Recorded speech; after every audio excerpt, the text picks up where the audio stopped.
Ladies and gentlemen, they're up on stage killing time. Don't worry, this will not be your view. You're going to have a camera set up right in front of the stage. You're going to be up close and personal. This is just me bringing it back. You should go live, and if you're not happy with it, you could blame that. He was like, let's go, let's see what's going on. You see what's on stage? Let me know if you guys can hear them while I occupy quiet. Let's see.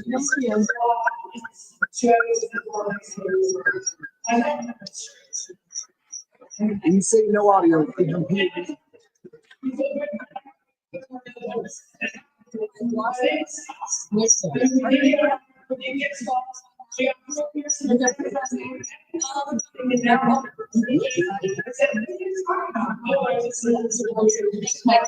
That's right. Can you guys hear me?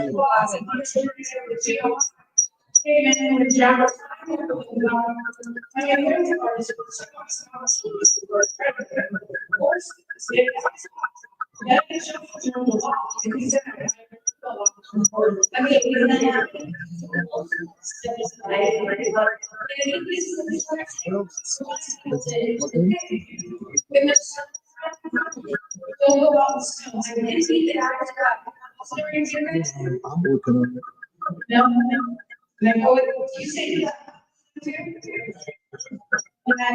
Oh, horrible feedback. That's the problem. Still on stage. Let me adjust it.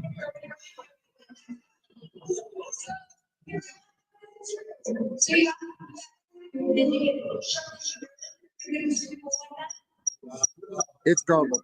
You're right. That was my whole point. You're not going to hear songs. Don't worry. This is not how it's going to sound. This is not how it's going to be when they're up there. They are killing time. They are up there right now trying to kill time. You're not going to be able to hear a word they're saying. That was my point. I'm just getting you guys up there. Michael made me go live. I was going to wait. I can always cancel this out if you guys want, because don't worry. This is not the line. You see how far we are? We're going to be right up next to this stage. Can you guys hear me at all? Can you hear?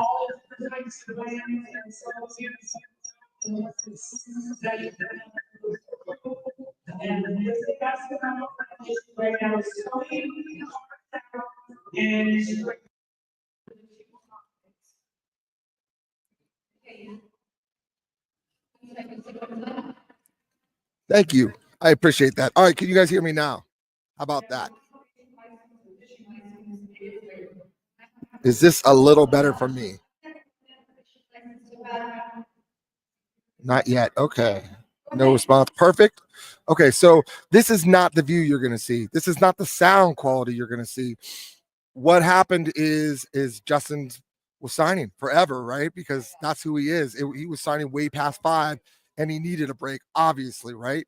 So what he's doing is he's taking a break. We're delayed. We went live just to show you what's going on, just so you can see. But this is not even going to be your view. We're going to have a camera right up on the stage for Cynthia and Justin.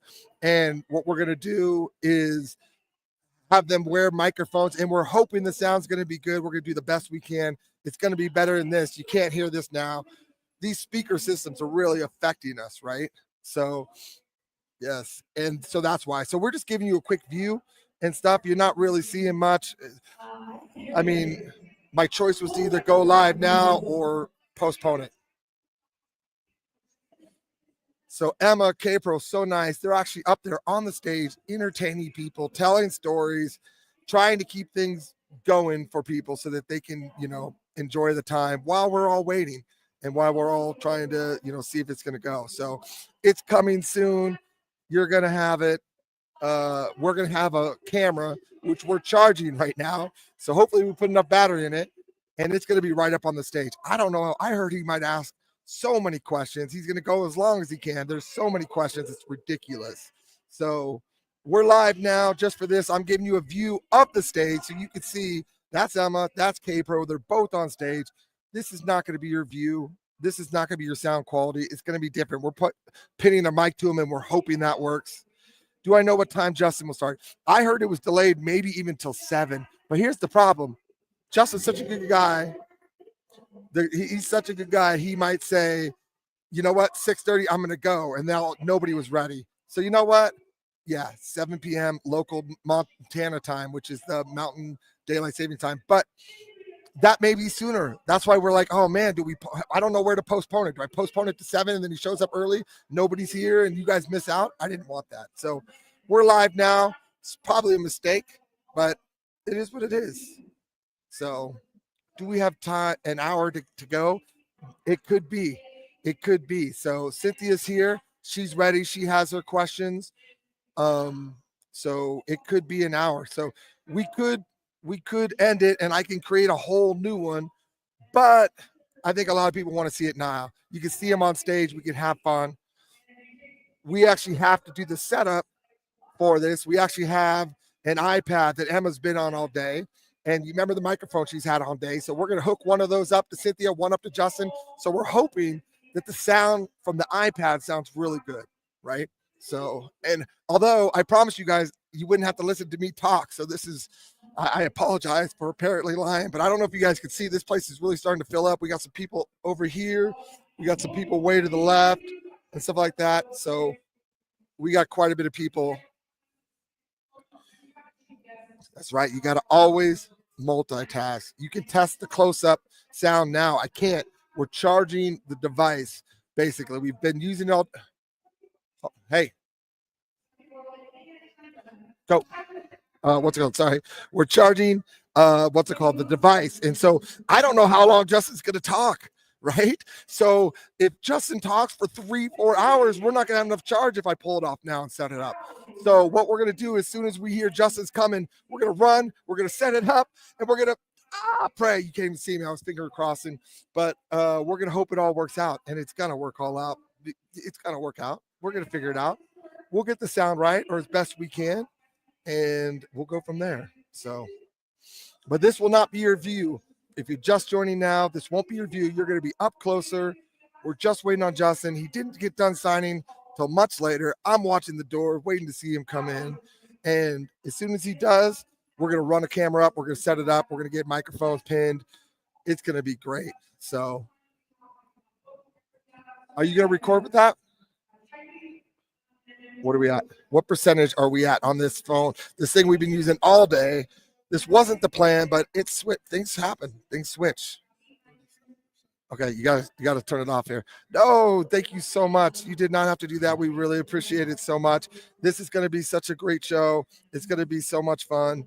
I cannot wait for Justin to get here. Man, what a great guy. I was sitting there talking to everybody as they come through and they're saying hi to me. They come into this event center and there are some seats available. We put out, there are some, there's some spaces and seats. So there's definitely seats in there. We have some folding chairs if we need them that we can pull out. So if people show up and they want to sit down, but most of these seats, a lot of the middle seats aren't. A lot of people like sitting on the edges. So there's some middle seats available. So hit the thumbs up button. It is free. That is true. Thank you so much. I love this. These two ad-libbing the whole thing. They're just coming up here and going, hey, you know what? I need to entertain these people. I'm just going to talk. I'm going to just talk. Who could do that? Who just gets up there and just talks and talks and talks and talks and talks until they lose a voice? So, matter of fact, I'm going to have to get something to drink. I thought I was done for the day. I wish you guys can hear them. They're telling funny stories. They have such great chemistry working together. So, if you tried to hear them, it would be like, womp, womp, womp, womp, womp, womp, womp. So, unfortunately, it don't work. So we're hoping this iPad situation will work. It's only going to be about 40% charged. So we're hoping it's going to last this whole entire thing. And if it cancels out, I'll put this back up and I'll maybe do running. I don't know. We'll figure something else out. We're going to figure it out because we don't want to miss this. Ideally, we would have not used this and would have charged it sooner. So it also took like over an hour of not being able to charge it to get it all set up to where we can hear, or you guys can hear. If you came, if I may come, if I knew there'd be seats left, there are seats left, and there's some folding chairs that can be pulled out. People might have to sit next to each other. There's a lot of little gaps. They might have to sit together, and that's okay. I don't know. We're doing a raise hand. Look at the hands.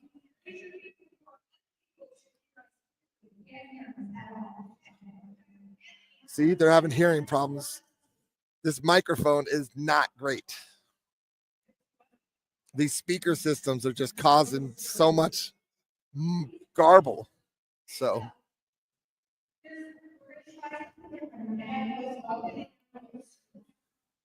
What if you turn the mics off? What does it sound like? Ask him. Tell him to turn the mics off. See if we can see how loud they are.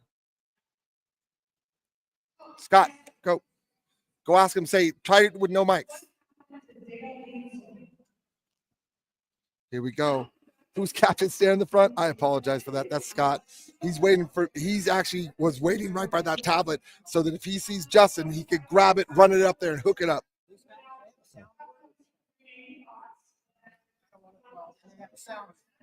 Hold on. I'm going to see if we can hear without mics. What?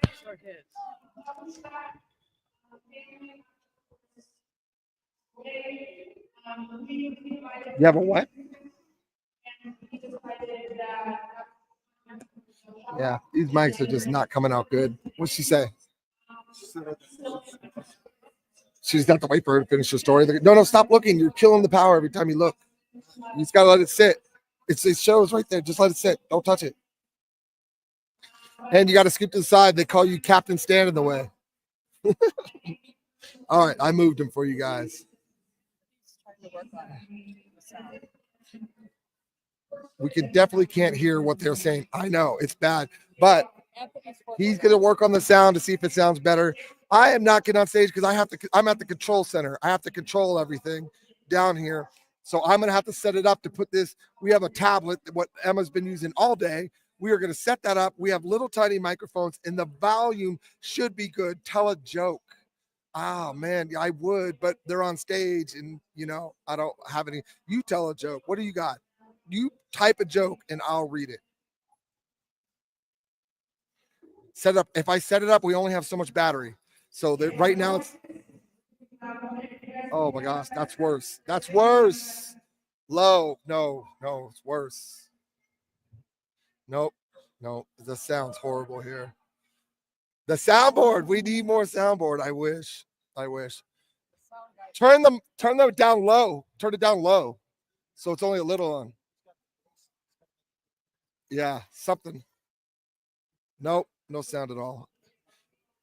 It's not going to matter for you guys, luckily.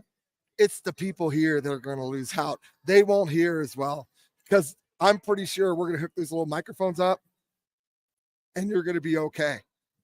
Why did the chicken cross the railroad tracks? It better be clean, Michael.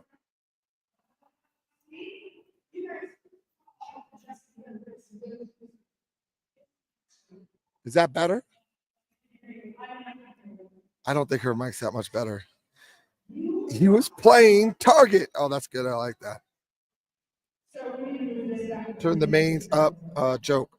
What do you call cows in pastures smoking weed and playing cards? I don't know. What? I'm worried about the answer. High stakes poker. That's the best my punchline I can deliver.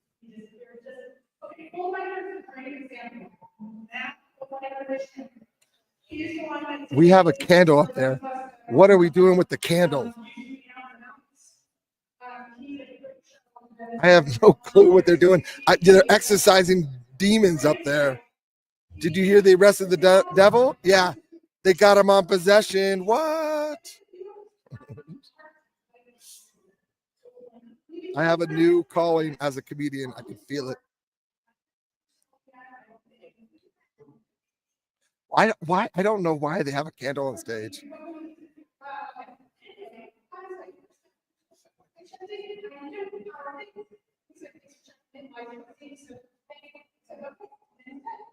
Can you tell him to turn her mic on? Can you tell her to turn her mic on? Yes. Her mic. Oh, wait, I missed the first part of it. It's ambiance, babe. Yeah, you'd love it here. You see all the lights? Hold on. Well, yeah, you can see all the, this is like my wife's cup of tea She loves all the cozy lights. The big lights are not on. If I had a little fire, oh, that's what the candle is. That's what you're saying. The candle is a hit. That is true. How did the barber win the race? Of course, it was the first thing you noticed. I don't know how the barber won the race, and we may not never know because I can't remember who said it because it's gone. I'll just read everybody's answers. The chicken crossed the road to join the raccoons.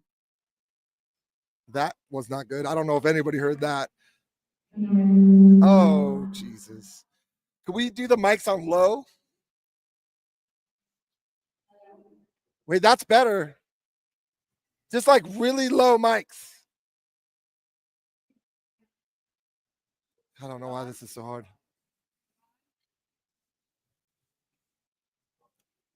Is it on? You got to turn it on. You got to turn it on. Push the button. We don't know. Can your sister broadcast from her phone since she's up there with Justin? So here's the thing. Yes, we are going to, she's not going to be up here when they're doing the question and answers. Okay. So we are going to have, I don't know if you can see it in front of the stage. You can't see it. This is way too far back. But in front of the stage, we have a little thing that's going to hold this tablet. And the tablet, they're going to have microphones. The tablet should be able to pick up decent volume. The people here can't hear a thing. So if you're here, you're out of luck. But if you're at home, you might be good. We won't know. And we are killing time. Justin is not here yet. So, joke. What do you call a searcher who zigs and zags and touches iPads? Jams live stream assistant. That's right. Scott. That's what he does. He blocks us. I love it. I love how I read that before I read it. Oh, stop blocking the screen. You're making them all mad. You're still blocking it. I'm sorry you guys can't see. Sorry. It's not my fault. Stop looking at the iPad. I wonder why it's not charging. He's constantly bringing up the screen every 5 seconds. All right. So the good news is we should have good quality sound for you guys. You'll have good video because we'll be right up on the stage with the camera. So you're going to have a better seat and better sound, probably more than the people here. So are there clues in the new book? What new book? The barber knew a shortcut. There we go. The shirt is great. I love the Indiana Jones raccoon. We will need a raccoon tickets to ride for. Yeah, I know. It's so crazy. Imagine being me talking for over 3 hours straight yelling last night. Now 6 hours today. Oh my gosh. Okay. Oh, that was brutal. I don't know if you guys heard that, but that was brutal. Yes.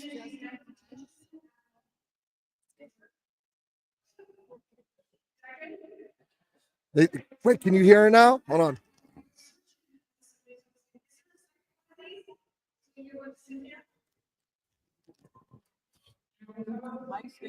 It's not that good because you guys won't hear off of that anyways.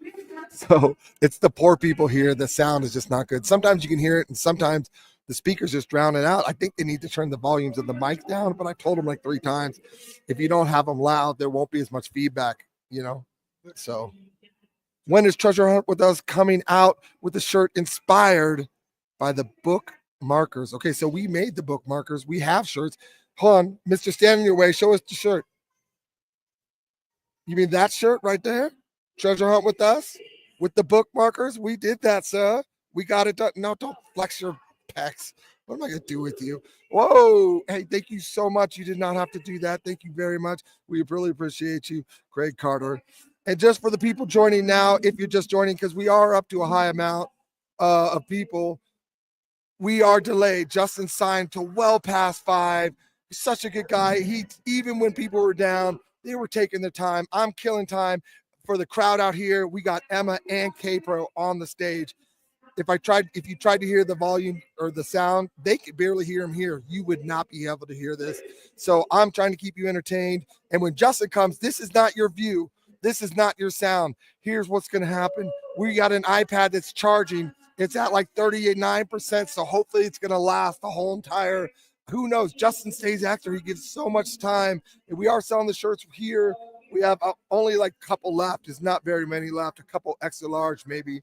So, and if you wanted a shirt, otherwise we can, oh my gosh. The feedback all day I've having, was it over 1,000? There's not over 1,000 in here. So whoever said 4,000 wasn't close. I don't think it's over 1,000. We set up about 500 chairs, 400 and something chairs. And there's some chairs open, although some people are sitting on the back. We also set up these chairs. We set up almost 500 chairs. So I would say there's about 500 people in here. So if I had to guess, it'd be about 500 people here. Now, I did talk to people, and I know they said they couldn't stay for the question and answers. So it's possible there's more, but that's a pretty big drop off. So, and more people could be filing in because a lot of people know that Justin is delayed. So he is delayed because he signed forever. He signed so long, gave so much time. He bypassed all his breaks except for one. He was supposed to get a break for 15 minutes every hour and a half-ish, every hour. He didn't take any of those. He did take a half-hour break. Oh, look at this. They're going crazy. I'm trying to see if you guys can hear him. Can you guys hear him now? Hold on.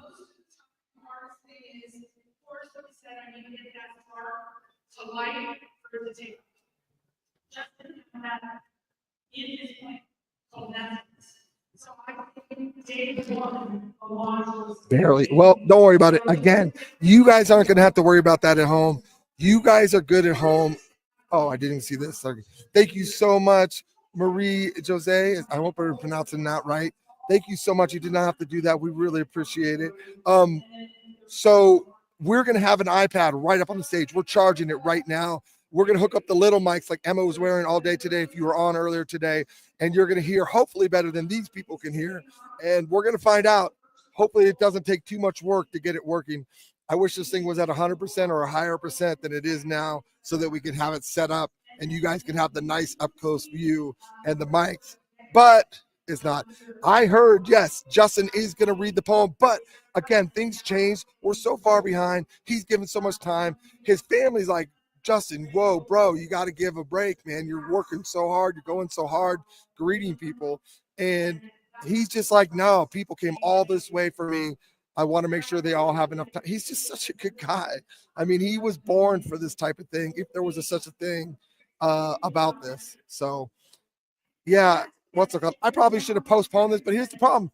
I don't know when he's coming either. I heard 6:30 to 7, but what do I postpone until 6:30 and then be like, oh, he's not here. I'm postponing until 7. So you know what? We're on. We're all having a good time together. We were telling jokes. We try to work hard. Everybody works hard. People put so much effort into this to make this happen. K-Pro did so much. They constantly said, oh, we don't need you. And then was like, hey, no, we need you. Go do this. Go do that and stuff. So she's put in a ton of work. Emma's put in a ton of work. I've done a thing or two. And we're just having fun. Their volume is better. You guys won't be able to hear it. But again, this is not your volume. Why do you have that up?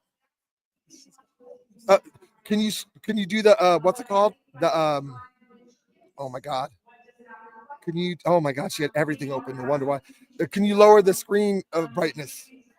Turn the screen brightness down. Okay, we're going to see this. Hopefully this is going to work. The mics sound better for the audience. Hopefully we can get this up and running quickly. Hopefully we have a little notice before Justin gets here. We got hopefully get to 40%. That's a lot of hopefullys. That's a lot of hopefullys. SS is working hard for that East Coast book signing. I heard Philadelphia. We'll see. Oh, here's the new mic guy up on the stage. He's been working with the sound audio. Anthony, he's helped out set this all up for us all. So with the audio side of it. So I have been a rock star. I don't know how much longer I could talk. I've been talking for so long. I don't know why people, you guys got to be sick of me by now. You know, this is another 24 minutes straight, 25 minutes straight of talking. It is what it is. Just trying to keep you guys entertained. You are not, you missed the whole question and answers, Tyler. It was great. He answered all the great questions, but nobody's going to share because we all want an advantage. I'm so sorry you missed it. But really, Justin's delayed because he signed so late, way past 5. I went there to grab Emma. It was like 5:15. He was still signing. He had like 5 people left. He's crazy, man. That guy is crazy. He's an animal, but he doesn't want to shaft anybody. You were supposed to have 30 seconds. He was giving people 3 minutes. He's going to sign for people again because he couldn't get them all done. So he's going to sign again. So it's going to be interesting. Oh, look at this. Can you tell that's my wife? So, and that's not true. She's sick of me all the time. I appreciate you saying it, but let's be real here. If you guys were here, you'd have Emma and K-Pro entertaining you. Instead, you're stuck with Jam. Congratulations for not being here. That's your fault. If you were here, you'd have better entertainment, but you're not. The candle is to exercise the demons. I don't know what she's doing, why she's holding the candle. Why? Oh, that's not a candle. That's not a candle. Who said that was a candle? That's not a candle. That's a drink. I thought that was a candle. Oh, I'm an idiot. We're going to cut that. This isn't live, is it? We're going to cut that. It's not a candle. It's a drink. I thought she was holding the camo up there. Oh, I appreciate you, Bobby. I appreciate that. So we are killing time. I apologize that I am happily married to Ella May, who's in here right now. She's wonderful. I have the most amazing wife. She's an amazing mother. Our daughter just graduated, got into like a whole bunch of UCs, but she wants to go to San Diego State, which is still a really good school, because she wants to go live by the beach. Good for her. You know, we let her pick her own decision. So Esther, thank you so much. Get this. I need another honey drink. Those are brutal. You know what? I do not want another honey drink. That was so bad. Yes, SD, SU, so proud of her. She's so amazing. She just killed it. She killed it. I couldn't be more proud. So, and my son's just starting high school, so we'll see what he does. Oh. I love it. They're telling great stories. I can't hear them at all. I don't know how this crowd is going to be able to hear anything, but luckily that's not going to be our problems. Hopefully this thing will charge up enough and he won't go too long, because if he does, it might kill power. If he does, though, I'll just do what we're doing now. I'll put this up. I'll give you each question. I'll give you each answer. If you want, I'll spin it around and I'll do Justin's facial expressions as best I can. I can mimic him if that's what you guys want. So who's on stage right now? It's Emma and K-Pro. They are literally entertaining this crowd. So they are keeping this crowd entertained because we are delayed. And I would let you guys hear them, but you can't. It's too gargled on here. We could do it up close, but we are saving the battery power of this tablet. We're at only 40%. So hopefully the 40% will hold for the entire, however long it goes, 3 hours. I don't know. I mean, if he doesn't get here till 7, is he going to really go to 10 and then do book signings? This guy's an animal. It's crazy. Do you know with the cookie jar is also the Milky Way? Oh, that's interesting. His mimic and facial analysis algorithm, it works. It does work. Bobby, thank you so much. Bobby Aaron, you did not have to do that. We really appreciate you so much. Thank you. We are charging. We are charging this so much. We are trying to get this going, trying to get it up. I know that we're at about 185 people just waiting patiently, and we're so sorry for the delay. But you know what? It's because of Justin's generosity in his time. I mean, he did it last night. They were supposed to have him done. Run up on stage and give us a YMCA. Here's the problem. You wouldn't be able to hear me. You just be able to see me throwing my hands up in the air, doing the Y, the M, the C, and the A. I could do them all. I know all the letters. I got one hand up. I don't know what the question is, but I got a hand up. We got a lot of Go Blue. Here we go. Are we going to have a good audio? You will hopefully have a good audio. Yes. So we have microphones that we're going to clip to them. So you're probably going to hear better than they're going to hear, but we can't guarantee that until we hook it up. Again, we did test it out. That's why the battery isn't as charged as we'd like. It took us about an hour to get the best audio we can get. And what's it called? So you're going to have a nice up close view. This is not going to be your view. This is your view now from where I'm sitting. They kick me way in the back. They don't let me get close to the stage. So I'm way back here. And this is my view. And when Justin and Cynthia are up there like that, that's what they're going to look like. They're going to sit on the stage. And Cynthia's going to be like, beep, beep, beep, beep. I don't know if I could beep it. I'm going to have to get my beeper ready for Cynthia. So actually, she said because there's kids here, she will control herself, obviously, because she's a professional. That's what she does. So stage fright. Yes, I have stage fright. That's why I'm not going up there. I'm actually really proud of them. They're literally ad-libbing all this to the crowd nonstop. They've been doing it for a solid 35 minutes or so. They started about 5 minutes early when I was debating whether to go live. And they're just ad-libbing this whole thing to try to keep people in there.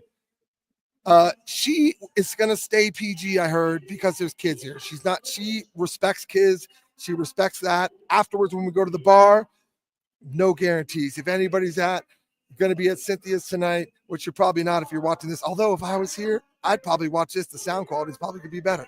So, yes, Froggy's not here this time, but next time, he's going to have so much FOMO this time. He will be there 100%, especially if it's on the East Coast. He's there.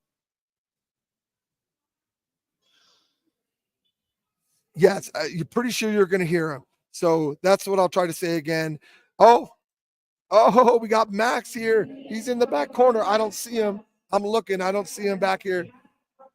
Put your hand up, Max. Oh! Be quiet. I'm too loud. They're shushing me. They want to hear them on the stage. I got shushed. I'm not allowed to talk to you loud because they want to listen to them. I didn't know that Emma was Justin's sister. She is. I'm not the brother, but she is the sister. So, and we're brother and sister. So I don't know how you can explain that. So the event center looks great. This place is really nice. I love all these lights. You know, like I said, this is like my wife's cup of tea. Like if we ever got married again, this is how she wants the lights set up. Streaming lights over the top, really dim and dark, and you can't see anybody or whatever. That's right up her alley. So no, Emma is Justin's sister. That's the rumor I heard, and I believe it. You know, I believe it. So sisters do rules. I'm saying that knowing my brother's not on right now. So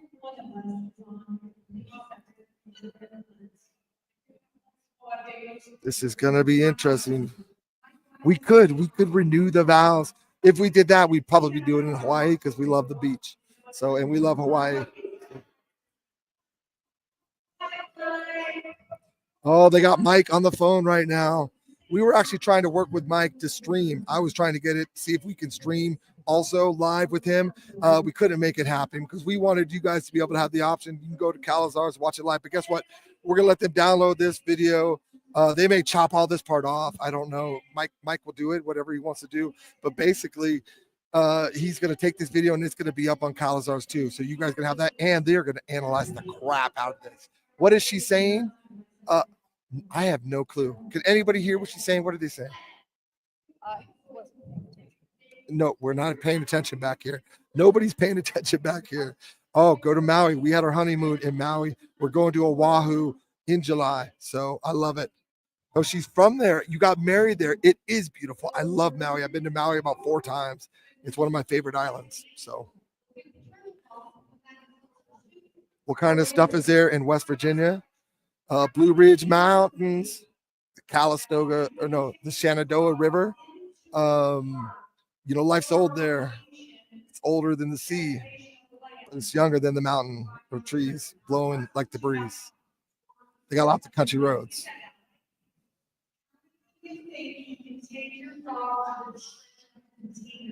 Oh, they're asking questions now about if you think you can bring your dog to the treasure. So that's what they're doing now. Oh, Turtle Bay. That's beautiful. I love it. Almost heaven. Let's see if I can hear one of these questions. That's a song. It is. Country Road. It's a good one. I love that song.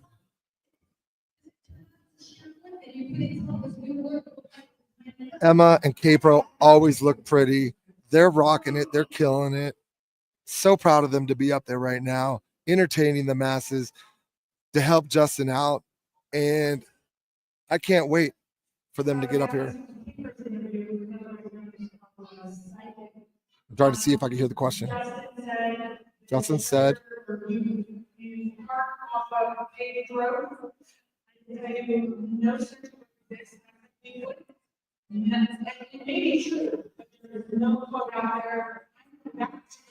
cannot hear the question. I cannot hear what she's saying. Switch to Michael's and zoom in. If we did that, what's going to happen is we're going to run out of power for Justin. Would you rather listen to them or Justin? So we're charging the iPad. We weren't going to use the iPad, but this audio is so bad through these speakers, we have to switch it up. And that's what happens sometimes. The audio sucks, but that's not going to be your audio. You're going to have different audio. As soon as it comes in, you're going to have good picture. This is far away. You're going to be nice up and close. You're not going to see the audience. You're going to see Justin and Cynthia, and that's it. And you won't have to hear me talk the rest of the night.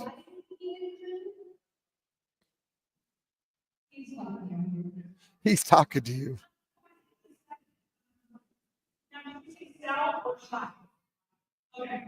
No, I choose listening to Jam. Thank you so much. I'm doing the best I can to try to keep you guys entertained while we wait. We're getting so close, so close. Justin's got to be here soon. I keep looking at the door because as soon as he shows up, we got to run this iPad up and hook it up as fast as we can, get him up and running, and then pray, fingers crossed, that everything works as good as in our testing. Yes, thank you. Please be patient. It's worth the wait. It's all worth the hype. It's going to be good. Justin is going to give us so many. Here's what I know. He said, I had 50 questions. That isn't enough. Wait, what? You know, I do, but it's these speakers. I hate to say it. The speakers are causing, I can barely hear Capro and them, understand them. And so it just didn't work really well. So, you know, this is going to be best. I just wish we had a full charge, but we don't. You know, tonsil surgery tomorrow. Yeah, pretty much, man. Someone actually came up to me and said, here, and he handed me something. I'm like, what is this? And it was cough drops. And they're like, I think you need this, man. You're going a million miles an hour. And I was like, it's cool. I'm done. I don't have to do it anymore. And then here I am. I'm on there. What am I saying about the questions? So the questions, I apologize. He got like 50 and he was like, that's all I have, and get more. So that's why you saw Capro and stuff like that getting more. And they had it up on their Discord. I don't know if you've been to their Discord. You got to go to the Discord. They had it on their Discord and they took more questions and they printed them out. And now we have more questions. Now, will he answer all those questions? I don't know. He's, you know what I mean? Is he really going to go to midnight? You know what I mean? Who knows? This guy's an animal. Will I have enough charge to go to midnight? I don't know. We are all up in the air. We are all up in the air. But my team dropped like 25 questions. Well, I don't know who's up there. Who's up there right now? That is Capro and Emma. They are entertaining this crowd right now to basically keep them entertained so that, much like I'm trying to do for you guys, but I'm not doing as good a job. But to be fair, thank you for posting the Discord. To be fair, there's two of them. There's only one of me. You know what I mean? I don't get to just say, here, you talk for a bit. I got to just keep talking. I'm hoping we zoom. Here's the thing. This is not your view. You're going to have a much better view. Your view is going to be nice and close. You can't see it right now, but if you look below Capro's feet, in front of the stage, there's actually a stand. That is literally where that's going. We're going to put that right in front of people. We don't care if they can't see. We only care if you can see. You guys are who we want to, we want to see, not the 500 plus people here. We want the 225 people at home to have the best audio, the best picture. I don't know about the static. I don't think so. We tested it, and that's why we're a little less charged, because it took us almost an hour to get the sound to work because these speakers wouldn't cooperate with us. And then we finally came up with a plan. But they've since then have moved things around. They got stands up there. They got multiple mics. They moved them back. So we're gonna have to fingers crossed, and we're not gonna let them go until we're happy. Well, I guess I don't have control of that. So I will figure it out. We will get it going. Maybe interview some treasure hunters to give us your voice a break. So everybody's listening to this. So nobody is available. They are all in here. They've already come up to me from 4 to 6. I was actually doing a bunch of work, but I took the time to stop, say hi to so many treasure hunters that came here, including some of my favorites. Pappy came in to see me again, which I really appreciate. So this is going to be great. I promise you. Estes is in Alaska. I don't know if you guys have seen his video, but he's definitely Alaska. So his latest video, it hasn't come out yet, but when it comes out, he's in Alaska. So spoiler alert. Mike, I'm so sorry we couldn't get the joint stream up. We are delayed. I don't know if you heard. We are delayed waiting for Justin. He's supposed to be here any minute now, really. It could be anywhere from 6:30 to 7. And we got K-Pro and Emma up on the stage. You can't hear them. It's too gargled because of the speaker system. And when they go live, we're going to have a tablet put in front of this. It's basically right up on the stage, and you're going to be able to have a much better view than you have now. We are charging it. And once it's charged enough, well, we're going to charge it. And Justin comes in. We're literally going to run it up there and hook it up. And then I'll put that on stage. You should have better sound and better, what's it called? Whatever, it's right through where it says restrooms right there. What's it called? You'll see that also Calazar is we are gonna download this copy, although he may want to cut this all out. Calazar is also going to have this up, so make sure you go there, you watch it. Make sure you watch this interview. You're going to need to watch this 2, 3, 4, 5, 6 times. I mean, this is a question and answer. Cynthia questioning Justin. This is just fun entertainment anyways. Much less, can I get more information? Can I get lots of things? So it's going to be a lot of fun. We're going to have this video. Calazar is going to have this video. They're going to go over this video, assuming their plans go to plan. They're going to analyze this whole thing and do amazing things. And I'm going to watch and I'm going to enjoy it because they do such good work analyzing these videos and facial expressions and everything, all the questions. I cannot wait for K-Pro and Mike to get there and analyze this video. You got to go to their Discord. You got to go and help them get to 10,000. They're getting close. Last I saw, they were about 9,400. So if we can get them to 10,000, that's the magic number. That's the YouTube magic number. They're getting really close. So they're going to do a really good giveaway too when they reach 10,000, and we're all rooting for you. We're all trying to get them there. When does Posey go to Alaska? I don't know if he's ever going to Alaska. Although, why did he put it on the map? What is everybody's best guess of why? Yes, he needs to get to 10,000. What is everybody's best guess why he put Alaska on the map? It just seems like a weird state to put on there. Yes, there's their YouTube. Thank you, Huli. I can grab it because it's moving fast. Right there. Go subscribe. If you went earlier today, they did a video of last night's signing. Mike put it up basically where they went to all the bars and got video from all the bars. Alaska's on the map because that's where it probably is. That's actually possible. So that's probably the best answer. But yeah, they put a video up. You need to go watch it. If you want to see Justin signing, K-Pro was there. She recorded everything and Mike put it up there. So you got to get it. Go watch it. They are killing it. They're doing such good work right now. They're putting such good content. And if you're not subscribed, you're missing out. When they go and talk about this Justin stuff, you don't want to miss it. So go subscribe, ring the bell. That's what you have to do.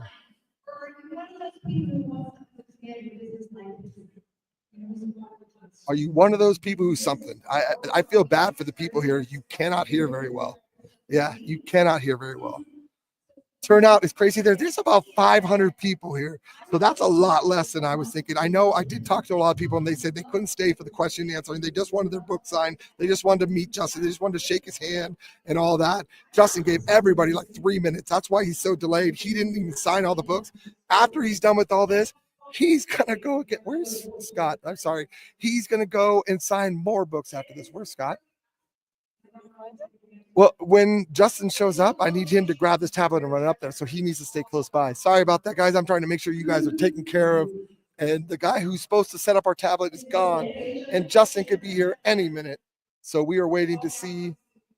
Hopefully he will be in here soon. So the Alaskan Islands, I don't know. It's got to be something. Almost 6 hours today.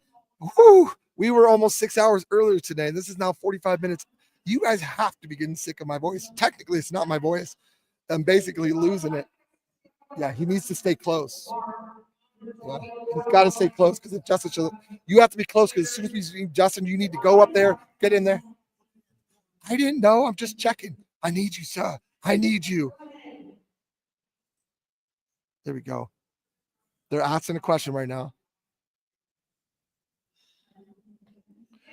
Scott, can you hear what they're saying? Yeah. You'll be able to hear Justin and Cynthia? Yeah. Well, and that's not for you guys. That is not for you guys. So you guys should have better sound quality than the people here. You guys will have much better video quality because I'm going to put that camera right up on there and it's going to be right up on that stage. So for sure, you're going to have great quality picture. Have I eaten? I did kind of eat. I had some stuff in between. And then like one time I'm like, oh my gosh, I can finally take a big bite. And right as I do, someone came up and started talking to me. And my mouth is dry because it's dry here. I can't talk. And I felt so bad that I can't, matter of fact, had to get a new drink. But they were so patient and lovely and waited. And that's what everybody's been like. They've just been so amazing. I haven't met one mean, bad treasure hunter. So,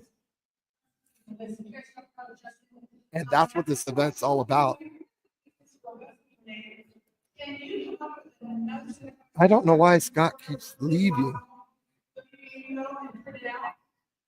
He probably just needs to step outside. It's been a long day. We've all been going pretty long. So hopefully Justin will be here soon. It's getting close to 7, so it must have been the 7 o'clock time. They did say 6:30 or 7, so maybe they meant 7. That is not true. This whole event is because of K-Pro. K-Pro 100% has put in so much work. Everybody I've talked to has said thank you to K-Pro. This event wouldn't be nearly what it is today if it wasn't for K-Pro from Calazars. They've been doing so much work. They've been pulling so much together. They've gotten all the questions. They've gotten everything planned and stuff. And they've changed it on us a million times. And they constantly go, K-Pro, we don't need you. Oh, wait, no, K-Pro, we do need you. K-Pro, we don't need you. Oh, K-Pro, we do need you. And guess what?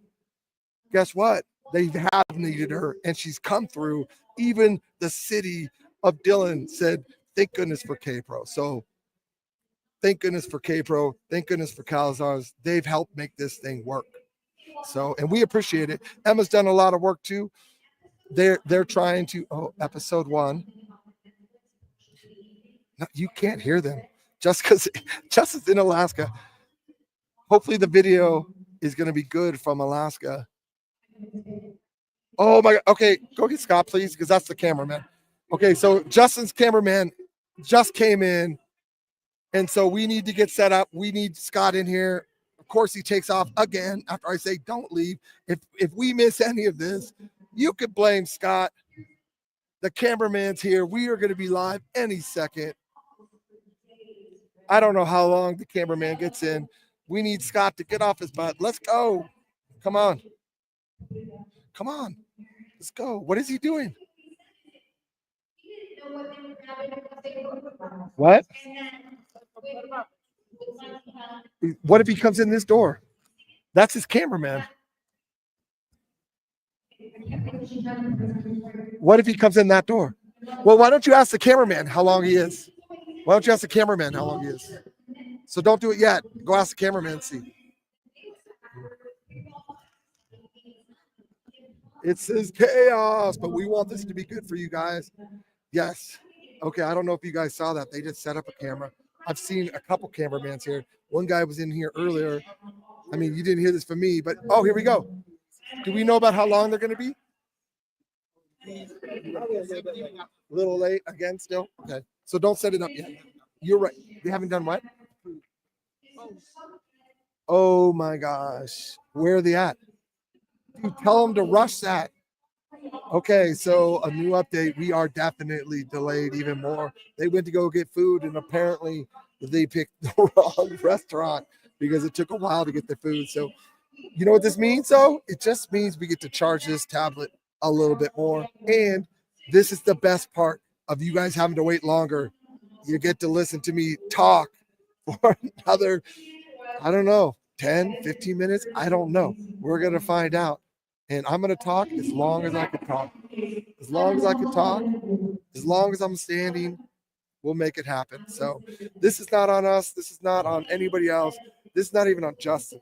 Justin was just so good. He didn't want to make people waiting in this line be like, come back. You've already been in this line waiting. So he waited. It was way past 5 o'clock. I think it was like 5:15, and he was still signing. It was supposed to be done at 4. He was still signing, and it wasn't even everybody. He's going to sign again after this is over. So they finally got him to go eat. He didn't even take any breaks during the day. He took one little short break. It was about a half hour to get lunch, and that was it. That's it. This man's been going the 40-minute or the 30-minute break, and then this break from about 5:30, and now they're just waiting for their food. Apparently, it's on that waitress. Come on, give him the man his food. Don't you know who he is? Come on. Where warm bodies halt. I love that one.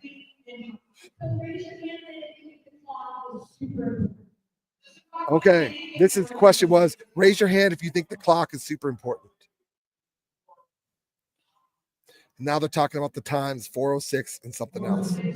Just worded all that the two on stage may seem as knowledgeable speaking for Justin. No. So they're not speaking for Justin. And they actually asked them to go up there. They asked Emma and Capro if they can entertain and stuff like that so he can get lunch. And they were like, once again, they were like, yes, I got you. Of course, we'll help you out. Of course, we'll do that. They didn't include me. I mean, where's my request? You know, Justin didn't come up and say, ask me, but here I am. But then again, they were worried about the people here because these people came all out, and I'm worried about all of you. So here we go. 2:45. Is he coming? Oh, no. What? It's going to be a little longer. Yeah. Oh, they're going to love this update. Wait till you see the crowd react to this update. Luckily, all I can see you guys is message, and it goes so fast, I don't even see it. So when you guys go, boo, why are we delayed? I don't even see it. I don't even pay attention. Here we go. This is going to be interesting. Let's see what people say. Let's see what people say about the delay. Oh, this is going to be fun. Is Froggy there? He's here, but only in spirit. We wish he was here. He wish he was here. Next time he will be here, because if Froggy was here, we could use that help. I could go off live and Froggy could be live and I could be like, whoo, I needed that break. Thank you, Froggy. So next time Froggy's going to be here.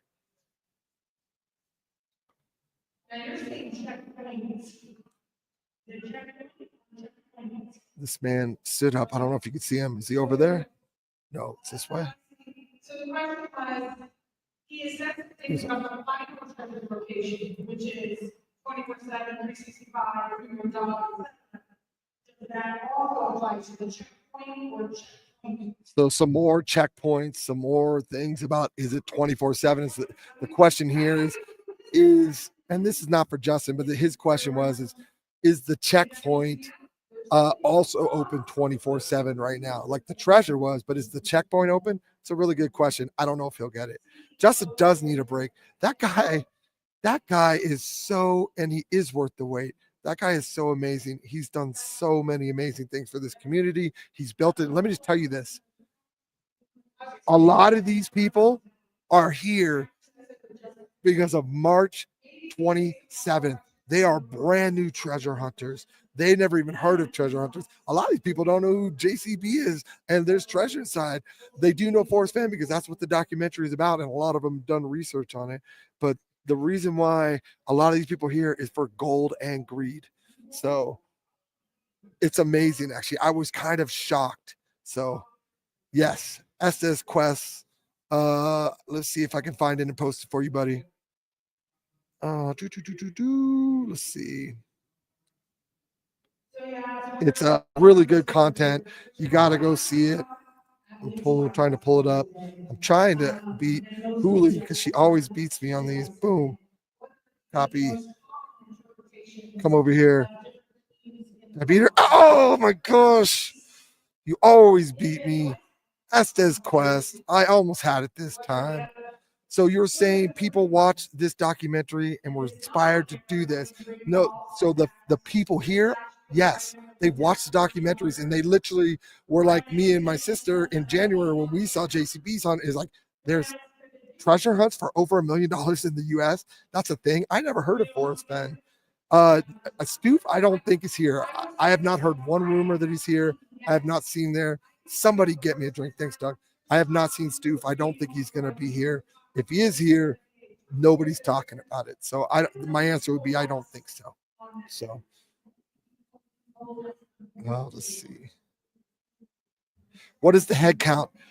Yeah, so the head count is we have about a little high 400 chairs and stuff like that. And what's it called? I don't know if you guys can see this. I'm going to try to sneak this in. That's Cynthia hiding over there. We got Cynthia here. She's hiding. She's here. Yes, I love Brocky's channel too. He does such great work. G&G was a bit terrifying. Sad. Yeah. So, hold on. Sorry, someone's trying. I thought they'd give me an update, but I don't see it. So they are not. So there's about 500 people in this room. We set up about 480 chairs, 450 chairs. That's why I did this morning. They said there was going to be 10 people here, but it was me and Oz, who just came in, his wife, and some other people came in, some really good people. And they helped set up all these chairs. My mom was out there huffing chairs off there and stacking them and putting them in this order. And then I had to jump on and go live. I was like, whoo, I just finished doing that and jumped on and went live. It was a crazy morning. So there's about 480 chairs. Now you can see, I think a lot of people have left. You see some chairs empty right here, right?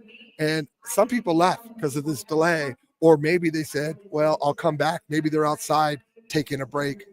Or maybe they said, because I can't hear very well, it's just not worth staying. Maybe they're like, you know what? I'm going to leave so that I can watch the stream because the stream is going to have better audio. And that's the truth. You're going to have better picture, better audio. It's coming. We're just charging. We're trying to get as much charge as we can get. No updates yet. Anything new? Anything new? Nothing new. So we are just waiting. There's about 480 people were here. It's now thinned out a little bit. There's probably about 400 people here. So a lot of people, though, I talked to said they couldn't stay. They had to go. A lot of people come from really far. Someone came from New Zealand. I met him last night. Really nice guy. He said he came all the way from New Zealand to meet everybody, to see Justin. It was cool. Really cool guy. So the stream's going to be good because guess what? We're going to get to watch this. And I may have to download this, chop off all this part, and then, of course, just put up the video and stuff. I think Mike probably will do that. That's probably a good idea. Mike's going to have this up, so maybe he'll do that. He'll chop it, and you'll lose all this whole first part of it. And he's going to have this video up at Calazar's. I'm checking and looking. They were cool. The New Zealand guys. Yes, so cool, man. I love those guys. There's so many people. They're from all over the place, from different countries, from Florida, really represented. Oklahoma, surprisingly, up. A lot of Oklahomans are like, you know what? I think I can find this treasure. So a lot of people. So I've been talking for over an hour. Guess what? I've been talking for like, wait. Anthony, let's go start. Thank you so much for all you're doing for us right now. This is my favorite. They are now thanking the audio guy because he's trying to fix this for the people here because it's difficult to hear. It is difficult to hear. So I don't know if you see this, but that guy right there is a camera crew. I don't know. They're for, whoa, what are you doing, bro? Yeah. So, yeah, so there's a camera crew here following Justin around for some reason. No, you're feeding back. She's feeding back. You know what we should do? Can we turn off some of these speakers and just have like one or two? Can you guys hear me? Yeah, that's better.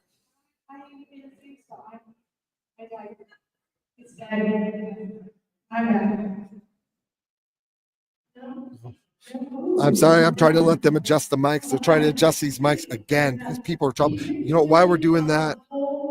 Cynthia, of course, saying hello to everybody. That's what she does. She's just so nice. There's also Matt Goldfinder right there. He's coming out in the hat, following behind Cynthia. So no, that's good. That's good. Yes, it's better low. They keep turning it up and then you can't hear. It sounds like we'll have minutes to test, so we'll probably have minutes to test too. It sounds like they're going to have minutes to get all the testing done, and so we should have minutes to test too. The lower volume's better. So everybody look under the chair. There's a gold bar. You get a gold bar. You get a gold bar. If that's the case, I'm going to take about 10 of these chairs. So.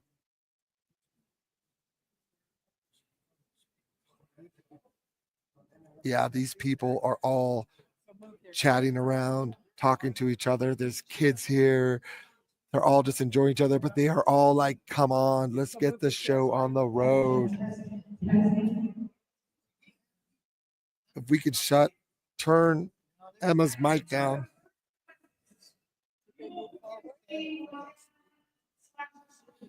Justin is married. She is actually not here right now, but he is absolutely married.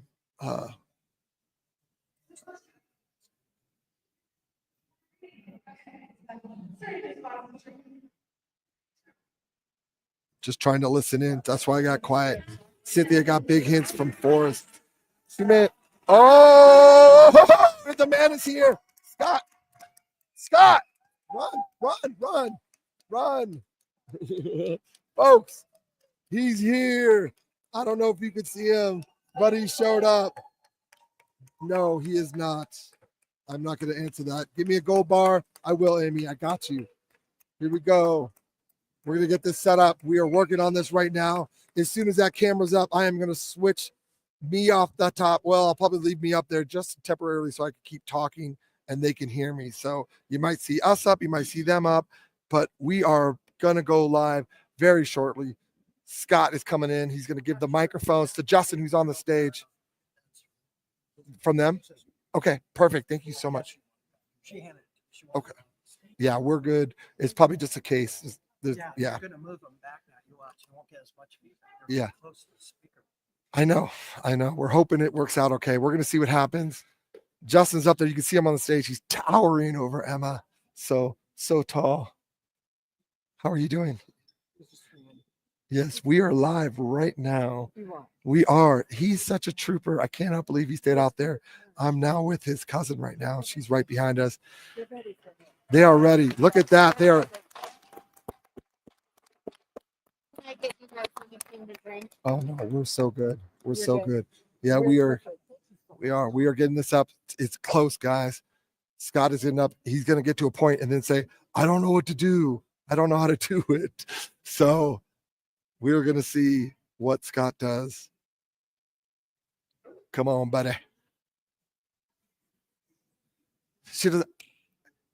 Oh, gosh, can you go get Emma and tell her he doesn't know how to do it? Oh, I can't. Tell her what? What? I don't know how to do it. Well, I don't know what she does on this one. So you come here to StreamYard.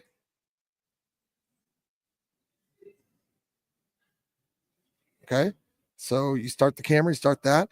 Is the volume all the way down on this? The mic is working. Go take her up on there. Enter the studio. Click enter the studio.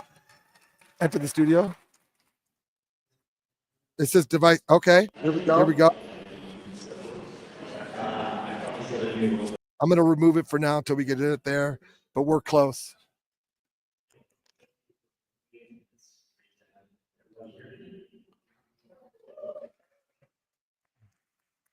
He just thanked everybody. He's going to thank a bunch of people right now. Just see if you can hear better. I'm going to pull me down so you can.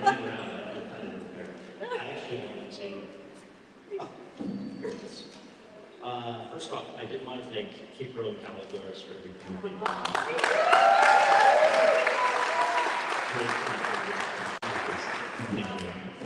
Like couldn't be here, so let's do it. Cynthia, thank you for it. Dillon and Dillon for coming with us. Thank you guys for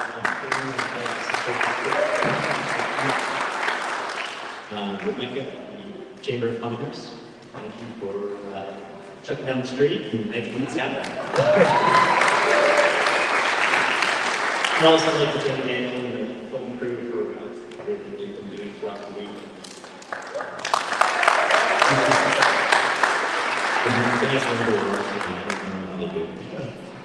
And of course, all of you guys. This is really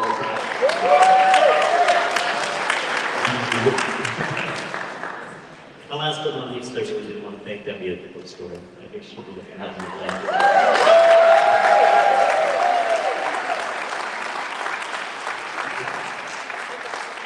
So I know everybody's in here, all these questions. There were a lot, and I almost had enough time to get through all of them, but not quite. So I haven't had any time to prepare. You'll have to probably give me a slight amount of grace here because I could totally screw up these answers. So Cynthia's going to be reading them. From my perspective. Sorry? What are you saying? Test. To make sure this is fair, I'm just going to shuffle them right now. So I don't know if we'll get through all of these, but we're going to do our best. Okay. Yeah. But Justin, I can start with these on the paper? Or do you want me to start with those? Can I do these? surprise me? Okay. Yeah. Okay. Maybe we'll change them around.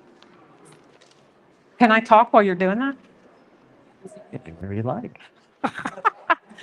Okay, I just want everyone to know that, I don't know, a week or whatever ago, Justin asked me if I would be the one to ask him the questions for the Q and A.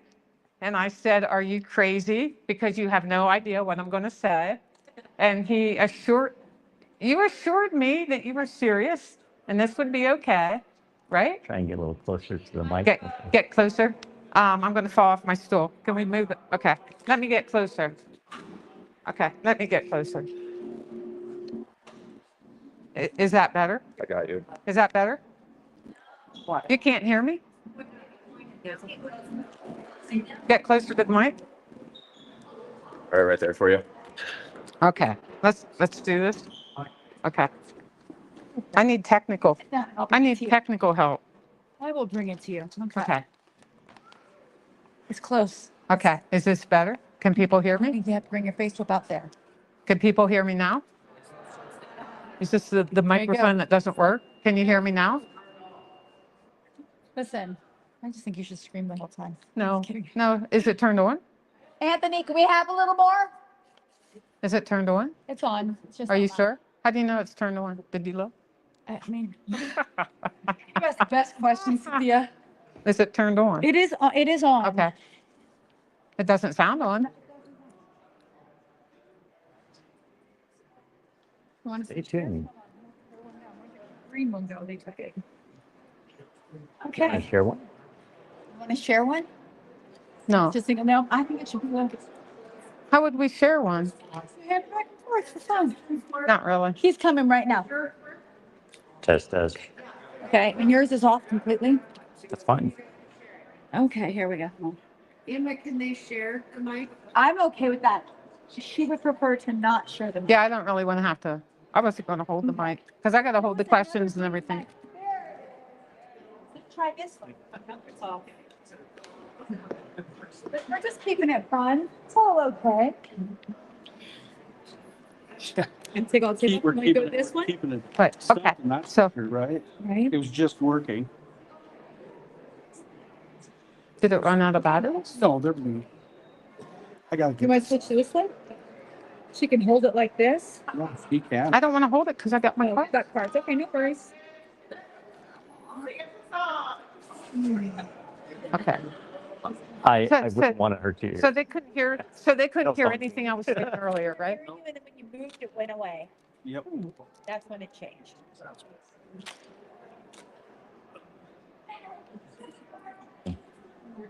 So is your dinner at least good? You won the back tonight. Ma'am? It's been good. So, So let me go up, sir. yeah, go right ahead. Yes, you. Okay. Okay. Can they hear you at all? Can everybody hear me? Yeah. Okay. So Okay, we got one working. okay. So let me talk into your mic and Why don't they do fix that? my. Thank Okay. you. So, okay. So yeah. No, and I'll go back over there in a minute. Okay. So while they're fixing the microphone. Okay. Can you all hear me now? Okay. So what I was starting to say before was a couple weeks ago, Justin asked me if I would ask the questions for the Q and A, and I said, "Are you crazy? Because you never know what I'm going to say." And he assured me that he was good with it. So it's like, I am honored to be the one to ask the questions. But what Justin doesn't know is for every question that he says he won't answer, I'm going to hit him with a shot of bear spray, which I have, and I'm going to start in the center of his body like I did myself, and then we will work from there. Gee, thanks. What's that? I didn't hear it. All right, I think we're going to start with the question. I actually Here we go. want to. I'm kidding. I'm kidding. I am Yeah. kidding. I am. I actually want to say a lot more, but I know we're pressed for time now. I got a little behind schedule today, so thanks for being patient. I really appreciate it. But we'll fire off some questions here and see where we land. Do you want to start with some of the questions, or would you like me to read them? Here, we can share. Yeah. Okay. You stay seated and I can stand. Can we do that? Yeah. You Yeah, sit. that's fine. Sit and I'll stand. Okay. We'll see. We'll see if this works. Okay. Okay. Don't be looking.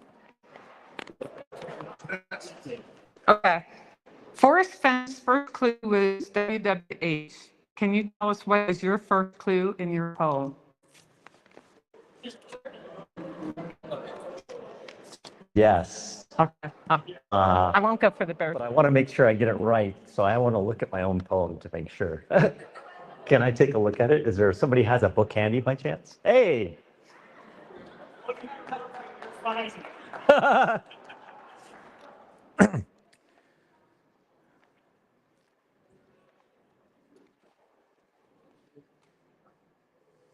Okay, then I want to make sure I answer this correctly.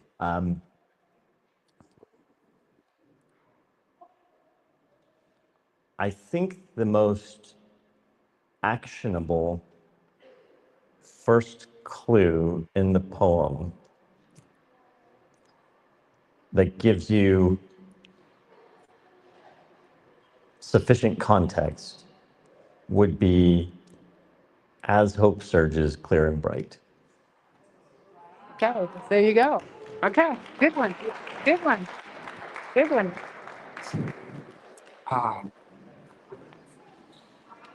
Okay, question number 2. This is what most of us want to know. Has anyone reached the checkpoint? There you go. Is it good? You know what? With you this week. Yeah, no, let's keep doing this because then I can hear him. If I'm here, I can't hear him. Okay? But thank you.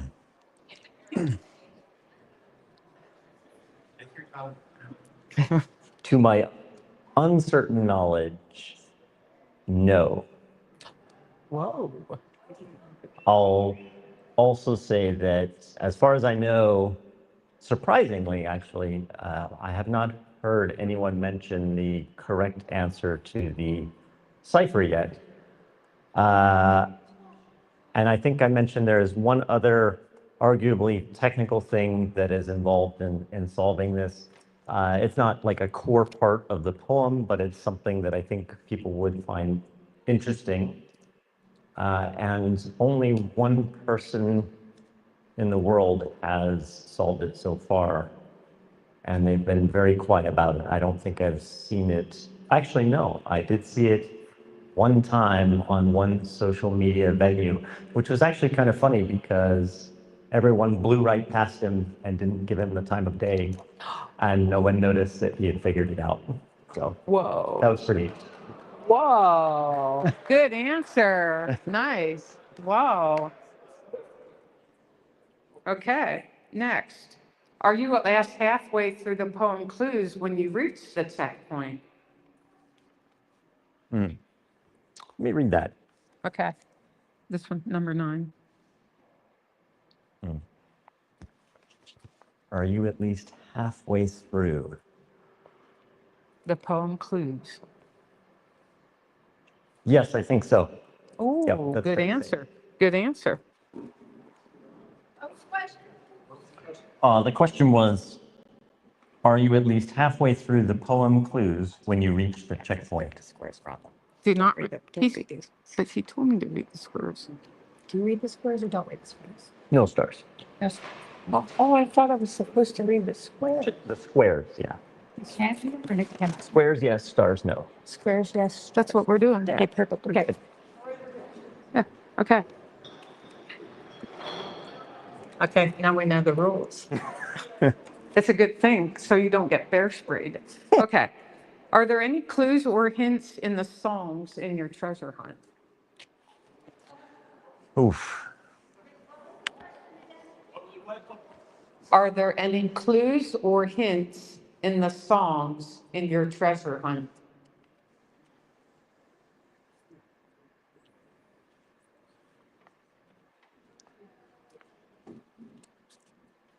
Yes.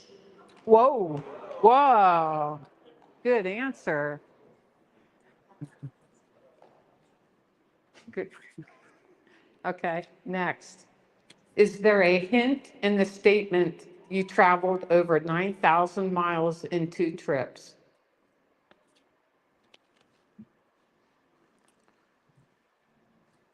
Do you want to read the words?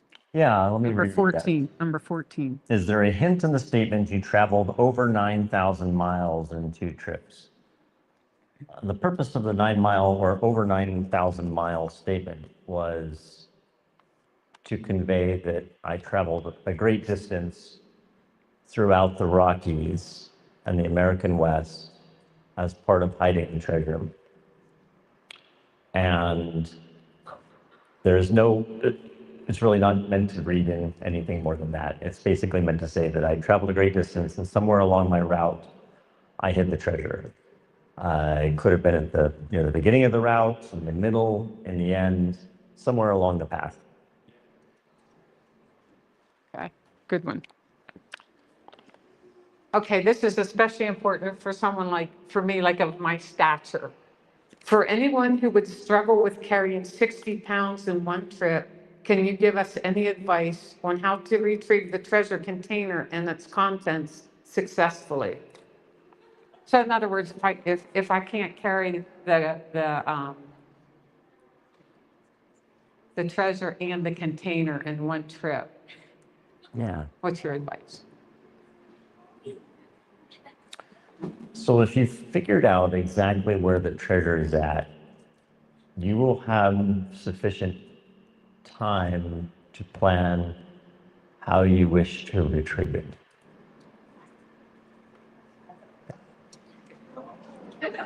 Would I be able to bring a llama? I have a friend in Dillon who has a llama, and she said, or an alpaca, well, whatever, some kind of a pack animal. That's a big difference. Is that, oh my God, is that a clue then? It depends on, he just said it depends if it's an alpaca, a llama, or a mule. I think actually any of those animals would be able to help you out. Okay, next one. Why will you not tell us what the treasure container is? Ah. You know, I've been hesitant to mention what the container is, mainly because of artificial intelligence, and also to prevent people from creating decoys or for someone to claim that they have found it and to recreate what the container looks like in order to make a farce and upset people. As we all know, that happens from time to time, unfortunately. There's a bad apple in every bunch. It's not to say that there's any in this room, but it's also AI. So I think as time progresses, artificial intelligence will soon be in a position where it will be a formidable force when it comes to things like treasure hunts. And so I think, actually, it's a bigger topic. It's kind of a strange thing to think about. You know, AI is on the precipice of encapsulating the entirety of human knowledge. And it's not just the function of having the knowledge, it's acting on that knowledge in an intelligent manner. And so very soon, AI will be smarter than all of us in this room combined. And it's a bit of a paradox. How do you create a puzzle for an intellect that dwarfs your own? It's like a mouse trying to create a puzzle for a human. It sounds pretty silly. And that's really where we stand with artificial intelligence. And so a big portion of the time that I spent designing this treasure hunt was to make it accessible and understandable and approachable by humans, but not by AI. And that's a really hard thing to do, actually, because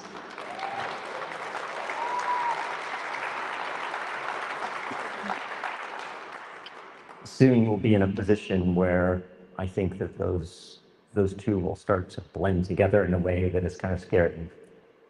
And if you take that one step further and you were to have AI built into, say, a robot, that gets very scary. You could actually have a legion of robots that go out and say, find the treasure. I know it sounds crazy, but I do genuinely believe that we're not far off from that. And that's really something that I did not want to happen. And time will tell whether or not that actually works out to our advantage, but we'll see how it goes. Very good.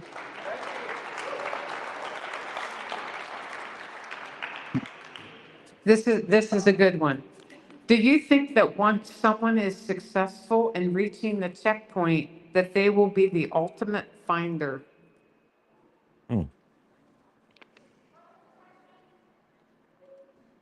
Do you think that once someone is successful in reaching the checkpoint, that they will be the ultimate finder? So I know there's probably some folks in this room who have no idea what this checkpoint business is. There's a lot of kind of context that have built up to this. I've had a number of interviews over the past where I had mentioned that a portion of this treasure hunt involves, for what I call, a lack of a better term, a checkpoint. And it's a way for you to know that you're trending in the right direction. Kind of consider it like something that you may find along the way that you realize unequivocally, without a doubt, I know that I'm correct. I did this on purpose, partially to combat some of the AI concerns. And so I think it is fair to say, whoever finds the checkpoint has an excellent chance of finding the treasure as well. Good to know. Good one.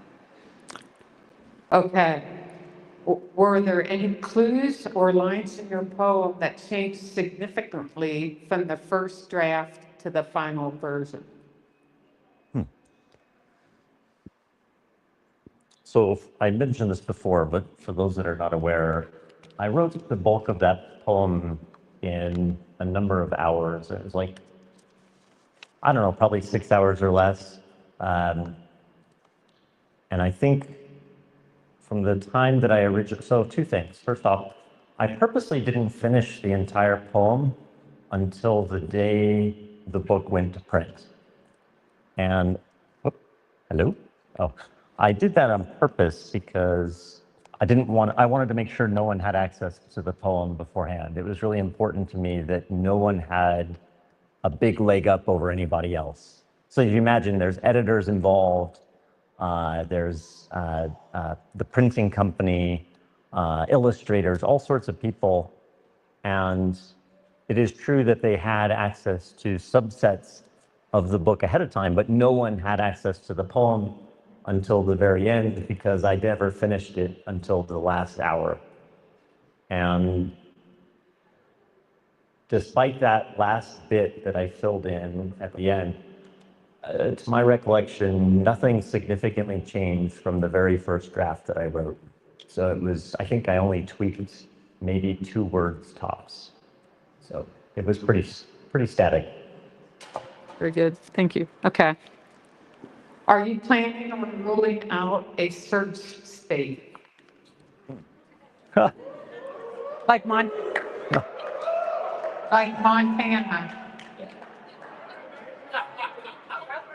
Better get ready for the bear spray.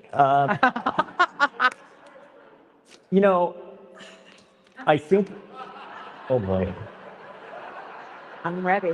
No, just all you have to do is you don't have to give the state. You know, there have been a lot of people asking for extra hints and clues, and I totally get it. What's a little bit different right now compared to Forest Fence Treasure Hunt is that we're what? March, April, May, we're like 3 months in. I think Forest, you know, for the first, couple of years at least, didn't really give much of anything, as I recall. And so I think we're still really early. I'm hesitant to narrow down the search area significantly to give everybody a chance, because I feel like there are some people that are just starting out on this. And I know that especially during the summer months, people are planning their travel. And I guess it's kind of crappy either way now that I think about it. So I spent a lot of time searching in Idaho for Forest Fence Treasure, for instance. And then he went and cut the state. And it's like, wow, there were a lot of people that were really upset. It's like, I spent all this time searching in Idaho, and then he just cuts it. Like, to me, it was great. Like, thank you. I mean, I enjoyed the treasure hunting there in the state, but great, I have less search area now. So I don't want people to be upset, but I think eventually, if it has not been found, I will start eliminating states. This treasure hunt is not meant to last a millennia or anything like that. I want it to continue to progress. And so I think if there isn't any real kind of tangible progress over the coming months, I'll certainly consider that. But I'm sorry to disappoint tonight. I'm not going to eliminate any state, but I'll consider it in the future. Yeah. Okay. So since you just said the words forest fen, I'm ad-libbing. Did you make a blaze on a tree? Oh, I will answer that. Yes. Actually, I will answer that. No. It's not. Awesome. The problem, okay, I'm going to rant just a little bit. Sorry. Yeah, go ahead. That was, I wouldn't say problem, but that was one of the, yeah, it was a problem. You know, that was one of the problems with the Forest Bend treasure hunt, I felt, is that the blaze or the marker at the end was something that could not stand the test of time. There were a lot of things that could have caused the blaze to go away. It could have been a forest fire. It could have been a strong wind that had blown the tree down. an earthquake, a lot of different things I think that could cause damage like that. And it was important to me that it's designed in a way where it can stand the test of time. So I don't have any clues. I didn't put, anything out in the woods or the wilderness that that would be subject to destruction by natural forces. Now, I can't control everything. I suppose under a very specific set of circumstances, damage could occur, but I would know if it did. And that's not fair to anybody, to be out searching for something that cannot be found. So if something like that were to happen in a astronomically low chance, I think it's only fair to everybody that I would just tell you, God damn it, sorry. But I don't anticipate anything like that happening. Awesome. Thanks. Thanks for answering that. Okay, this is sort of long and complicated. Can you verify 100% the treasure container and its contents are not a proxy item? The treasure container and gold, treasure, etc., is actually located at the final resting spot. Good question. So there have been a number of people that have asked me, oh, maybe you put, something out in the wilderness and it's like a key to a safety deposit box, and then you go there and get the treasure. That's really not what I was going for here. I wanted like that shock and awe, right? When you get there, you find the treasure and it's real, physical, in the wilderness. And as I mentioned before, it's filled to the gills with stuff, with treasure. I could not put anything else in there. It just wouldn't fit. But it is out there. It's not, in some bank somewhere or something like that. It's out there hidden to be found. Thank you. Thanks.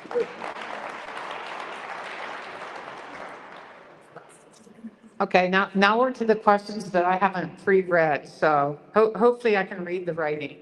Okay, number 1. What is the title of the book that Uncle Hiram gave you? I don't even know what that is. Yeah, so for those unaware, I think it's in the story, The Conquistador Conquest. I talk about my Uncle Hiram, who's sitting in the back right there. Okay. He gave me a book on Spanish clues and markers, and I was pretty enthralled with it at the time. Of course, it led to sunburn, but I don't blame him.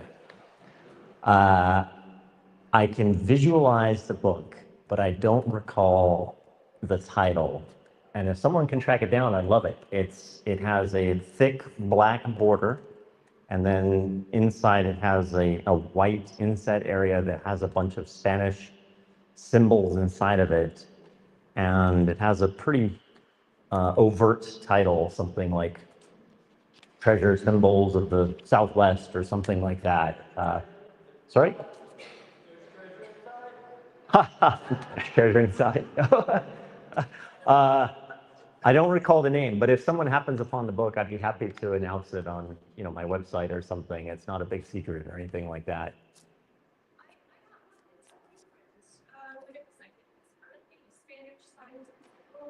Early Spanish signs and symbols.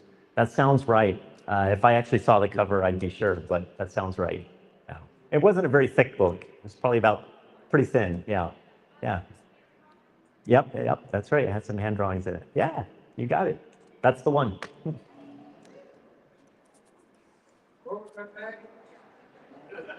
What she said. Okay, this is awesome because this is actually the question I put in at the bookstore. So I can give a little bit of background. So the question is, are you willing to talk about any of your crazy adventures that are not in Beyond the Map's Edge, like stepping on a sea urchin in Mexico? And the reason I'm asking that is I've had people actually ask me, saying, you know Justin well, do you think he has elaborated and made up some of the stories? And I said, hell no. If something bad could happen, it has happened to him. Okay, I so love the sea urchin story, the sea urchin. Oh, but maybe some of the other ones on the list, whatever. yeah. When I first started thinking about this book, it was basically just a bunch of chicken scratch. It was terrible. And I had way more chapters than anybody would ever care to read. And I didn't want it to be like a math textbook, and be so daunting. And so I started just having to cut stories. So there are a number of stories that I did not include. The one that she mentioned, actually, I never wrote about, but the Reader's Digest version would be, I was in Puerto Vallarta. I was probably 13 years old, and I was battling the waves out there with my brother, and I stepped on something. I didn't have my glasses on, and so it was all fuzzy, and I pulled this thing out of my foot, and I got really dizzy, and it was super painful, and I passed out. And I woke up in a Mexican hospital, and I spent 3 days there. It was pretty terrible. I don't recommend it. I think it was some kind of sea urchin, but I don't really know the details on it. So. But yeah, I mean, I have other stories. I mean, I can probably just post them on my website or something. I'll figure out what to do with them. They're not terribly interesting. So. Yes, they are. Yes, they are. Yeah, they are. Okay, this is a multi-question about one subject. What was your first computer? What computer did you last buy as a kid? Were you a PC or a Mac guy? Are you an Android user or iOS? Wow. Do you want to see all of these? That's a, That's a lot of questions. Wow. First computer. That was an Apple IIe. Yes, I'm old. What computer did you last buy? I think it was a MacBook Pro, mostly for work more than anything. Not very exciting. As a kid, were you a PC or Mac guy? Despite my first computer being an Apple IIe, I was more of a PC guy for a number of years. I think probably until I left Microsoft in 2012, I think it was. And yeah, I actually don't throw things at me, but these days I normally use an iOS device, not Android. okay, very good. How far back has your family genealogy been traced? Somebody actually emailed me with a family tree, I think on Ancestry.com, that they had put together. It was actually really interesting. I've been meaning to merge that in with the one that I have. I think on my father's side, I'm able to trace it back quite a bit more than my mother's side. Mostly French and German and English. So certainly, pre-Mayflower days. I don't recall the exact dates though. Are you going to do all these? Yeah. See what we can do. Okay, good. Okay. I like this one. What is your best advice to approaching a solve? Poem, book? I don't know that word. What's the strategy and the best process? Wait, good question. You wanna- Poem, book, show, Oh, sure. best process or strategy.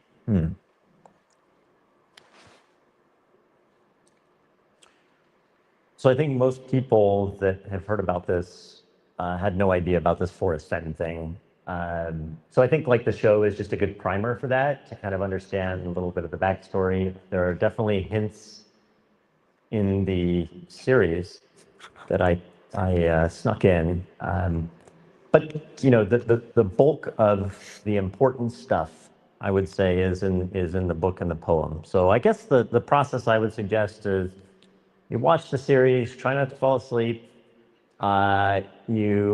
Even more challenging, try and read that book. And then read the poem a few times, and then go back through it again, the show really slowly, and think about each scene. And actually, this is kind of funny. To my uncertain knowledge, there are 2 hints in the Netflix series that I laugh every time they come up, because they're, to me, like they're just super, super obvious, and no one has noticed. And I'm just kind of blown away at this point, and I feel like it's a joke or something that nobody's telling me. But there are two scenes in particular where I don't understand what's happening because it's super obvious. Like, I almost just want to say it. Like, no. Say it. No. Say it. Okay, wait a second. Okay, the next question, and this is serious. The next question. What would you be willing to share this evening that is a clue that would shape the frontier center and Posey treasure hunting community? Oh, man. Oh, yeah. Oh, boy.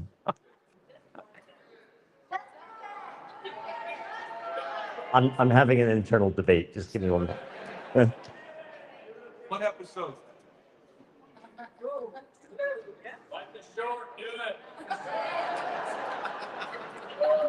Okay, how do I phrase this?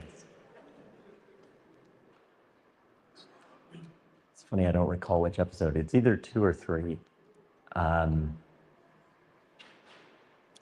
It is a scene that does not have me in it. But it was a scene that I had some control over. I think if you rewatch it, it'll be pretty obvious. I hope. Oh, wow. Whoa, that's a good one. Thank you. I was worried I was going to have to get the bear spray, but I didn't. Yeah. This is from Sterling. What is your favorite color and food? The color and food. I Not think it's shrimp. not shrimp. I assume it's a kid. Yeah, well, I pretty much always wear blue, so blue is my favorite color, kind of a navy blue. Food.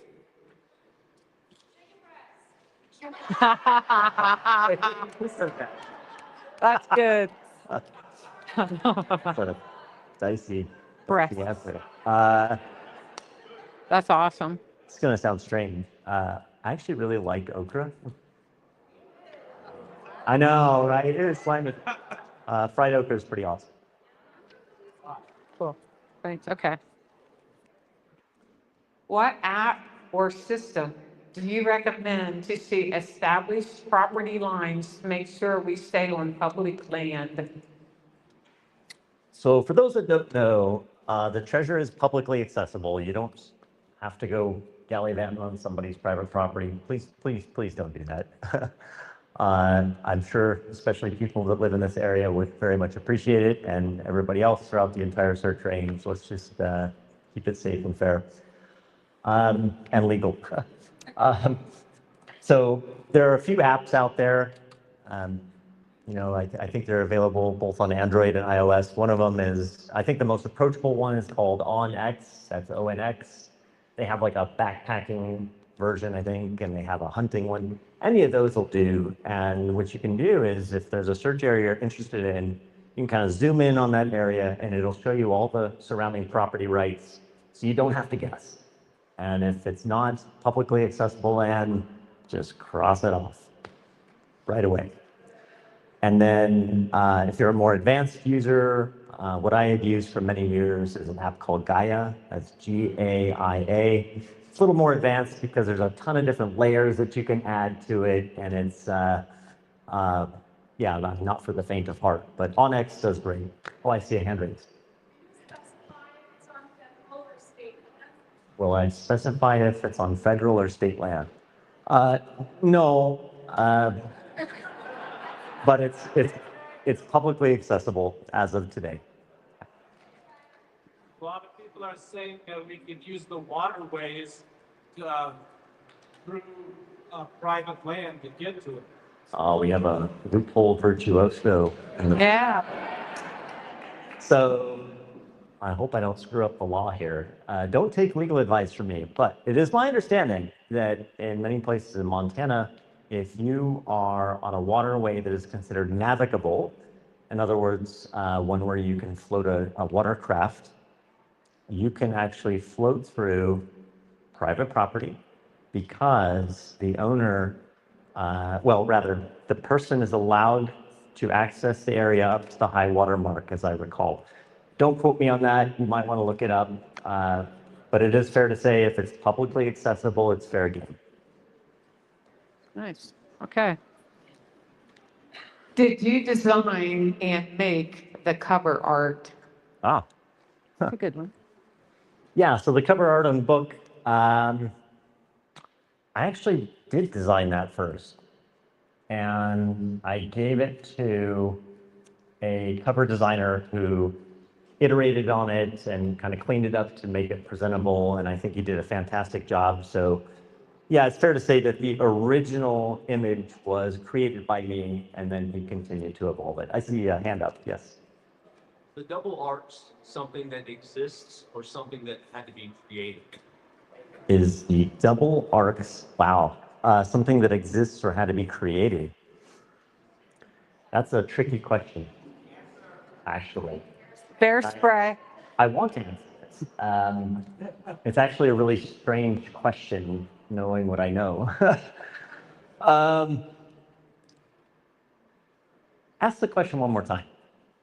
Is the double arcs something that exists or had to be created? Did you make the arcs or are they just out there? Is a double arch something that exists or created? Let me think about this.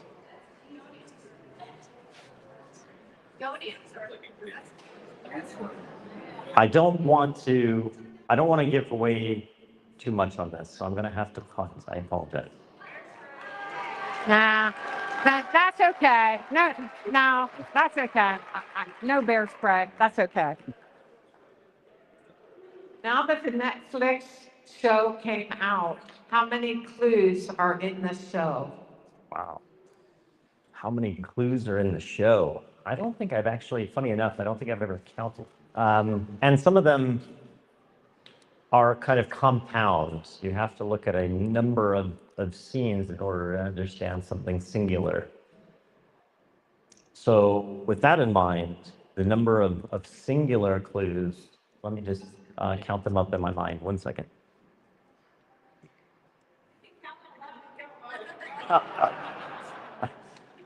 Let's see.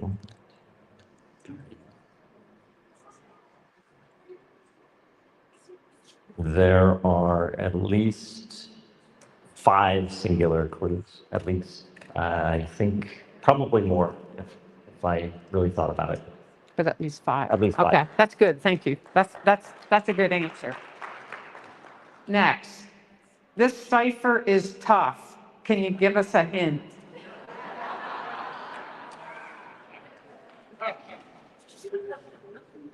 The cipher is actually really meant to be approachable. It's not, you don't need an advanced math degree or anything. Actually, you don't need a math degree at all to solve this thing. I mean, if you can add 2 numbers together, if you can do basic, say, multiplication, whatever, you're fine. So, Which 2 numbers? which 2 numbers? You pick. I want to make sure I get this right. What was the question? Oh, the cipher. The cipher.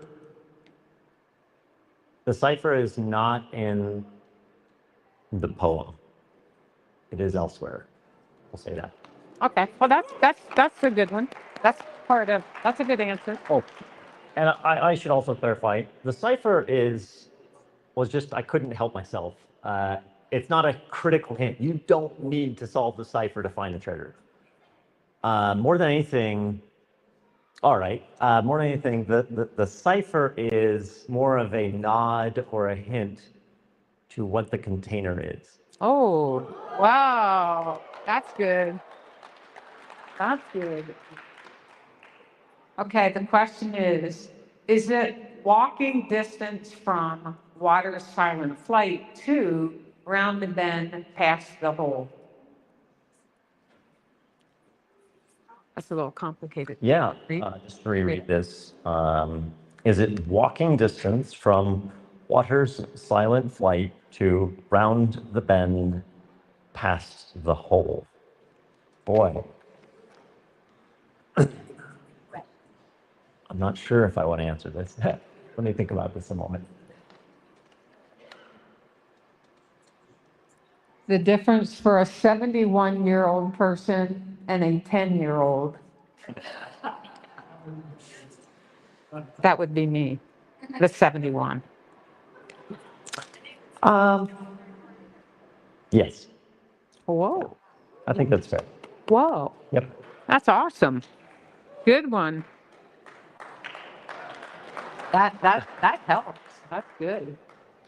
On a scale of 1 to Forrest Fenn, how would you rate the difficulty of your hunt? You know, difficulty is such a subjective thing. I think for something that is very approachable to one person can be next to impossible for another. And that's actually where a lot of my time or my thinking process was spent. I designed this in a way where it can be solved in different ways, but you'll all get there at the end of the day. So it's not, how do I phrase this? There are multiple ways to solve this treasure hunt, and some are arguably more challenging than others. And I think there's probably what I call an optimal solution, and then there are a few ways that I actually basically put in safeguards in case someone might not quite understand one clue, they could still limp along and figure it out, if that makes sense. So the question, I want to make sure I get this right. So on a scale of 1 to Forrest Fenn, how would you rate the difficulty? So I don't know how you all felt when you saw Forrest Fenn's solution or the purported solution. How did you feel about that? Did you think it was really hard or too easy? And I think that's different for different people. Some people might have said that's the most ridiculous solution I've ever heard of. May or may not have been hard, but they just didn't like it. And that's the issue is, I know when the solution is revealed, there will be people in this room that will say, that's the dumbest thing I ever heard of. I know it. And there will be other people that will, I think, be maybe delighted by it, I hope. So there's no pleasing everybody. I did the best that I could, I think, given the time and resources that I had, which is actually another thing I should mention. I actually thought that I had more time. So I really thought that the series was going to come out later in the year. And when I got the call saying, hey, it's coming out like a month or a month and a half, it was kind of like, I got to get moving. I mean, of course, I had already hidden the treasure, but I actually wanted more time to kind of hammer on the book. I called my editor and said, hey, guess what? I've got a bunch of chicken scratch. You got 1 week to edit this. Good luck. So it was just a total scramble. I don't know if anybody's familiar with the publishing process, but it's pretty intense. So I don't think that answers the question really, but on a scale of 1 to Forrest Fenn, somewhere in the middle, how's that? That works. That's good. How big was the biggest fish you have caught?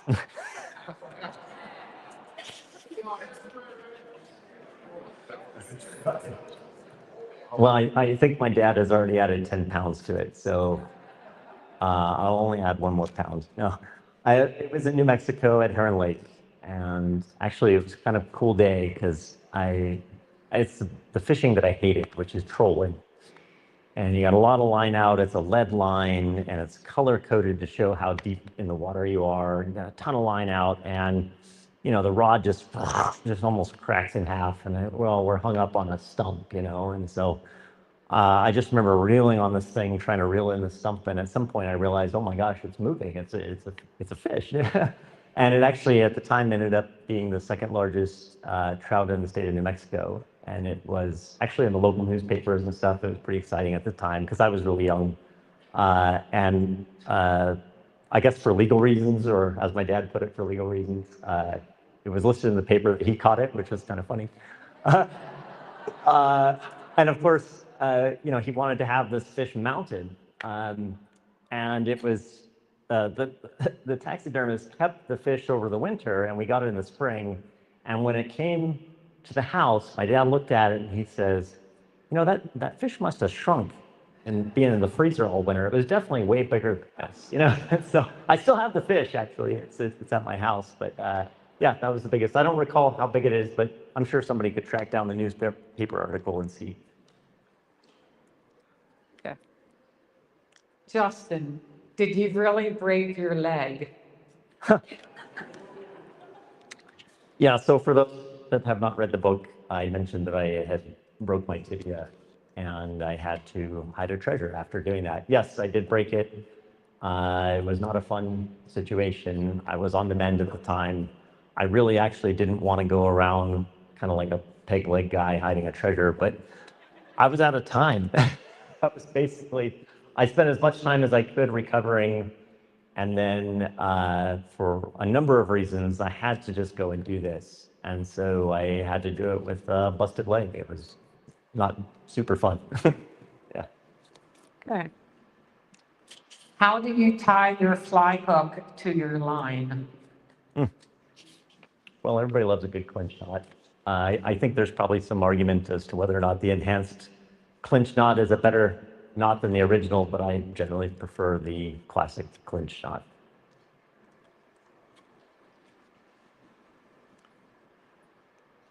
The treasure is on public land.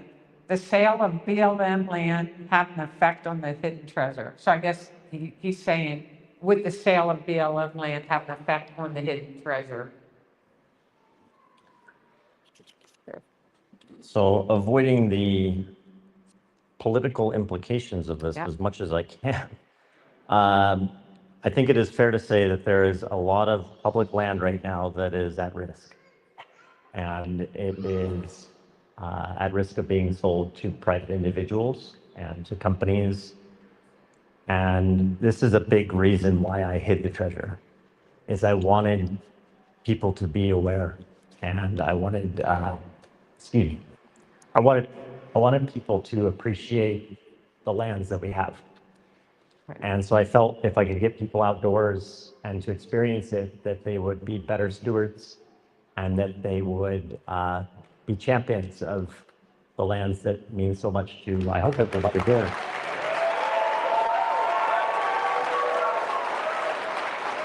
So good. Oh, Good answer. thank you. So the question is, will this have an effect on the treasure? And I think the honest answer is I don't know. Things can change.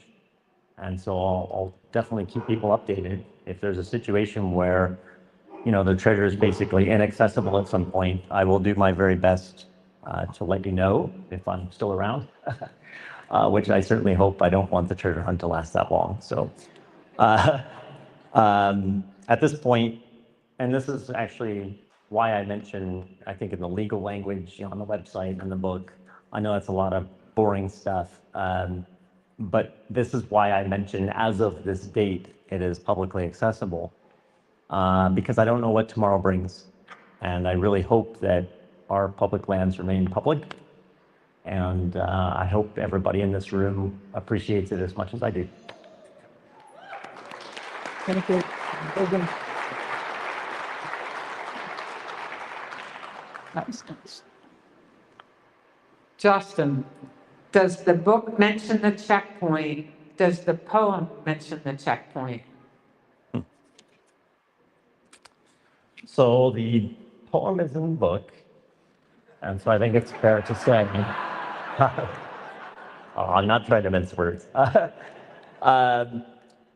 The poem does in effect mention the checkpoint because that is a stage of your journey. So it is fair to say that the checkpoint is part of the poem. Yeah. Thank you. Awesome. Very good. You guys don't feel like you have to stick around if you're falling asleep. You can just leave.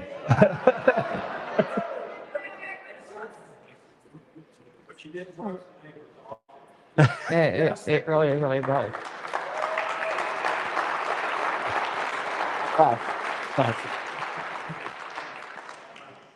Could you talk about your 5-year job experience during college and after? What was your major in college? Yeah. So first off, I never graduated. I studied computer science. I left college when I was a junior for an internship that turned into a full-time position down in Tucson, Arizona. And then from there, yeah, I think I mentioned this in the book, it was my tour de fails. I had a lot of disastrous interviews. It was really terrible. Public speaking is a struggle for me, so I apologize. So yeah, I ended up at Microsoft, and I worked there for a number of years on a lot of different things. And I worked at the Walt Disney Company for the better part of a decade. I think I worked in pretty much every division they had, anywhere from consumer products to their international division to, Disney streaming service, Imagineering, a little bit of everything. It was a ton of fun. I've worked at Visa in collaboration with Apple and the Apple Pay system you use on your phone. Golly, what else? A lot of startups over the years too. It was kind of a blur. There's a lot of companies, but always new challenges. So yeah, I studied computer science, but I left my junior year. Okay. Okay, this is a series of two things or people, and I guess you're to pick which you prefer. Bob Dylan or Joni Mitchell? Do you know who they are?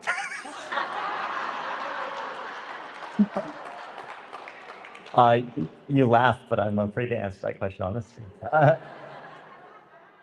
I'll say Bob Dylan because I'm much more aware of who that is. Okay. Beatles or Rolling Stones? Oh man. Oh boy, I feel like I'm going to get lynched either way here. Oh, you can't go wrong. I'll say the Beatles. Okay. Is that Unix or Linux? Yeah, Unix or Linux. Unix or Linux. Gee. I mean, I think these days there are some really good flavors or distributions of Linux. So I think for most people, Linux is probably much more approachable than a more raw Unix system. Okay. Bill Gates or Steve Jobs? This is going to get you in trouble. Oh my goodness.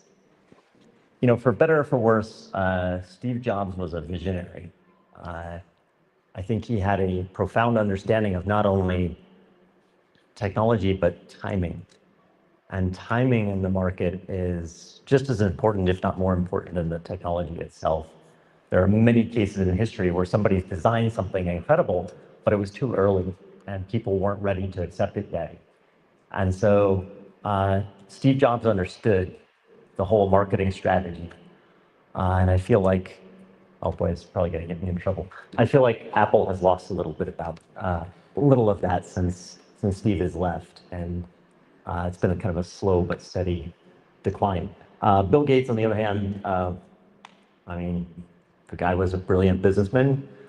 I have a lot of respect for him. I actually, funny story. I used to work at Building 50 at Microsoft, and I was always in a hurry. I don't really know why, but I was always running around trying to solve the next thing. And I ran around a hallway, and I knocked him over. Super embarrassing. And I think, as I recall, he mentioned it at like a conference the next day about some engineer running him over. I was sure I was going to get fired. But I had a tremendous amount of respect for him too. So it's not that I'm choosing one or the other. I just think we had different strengths. Yeah.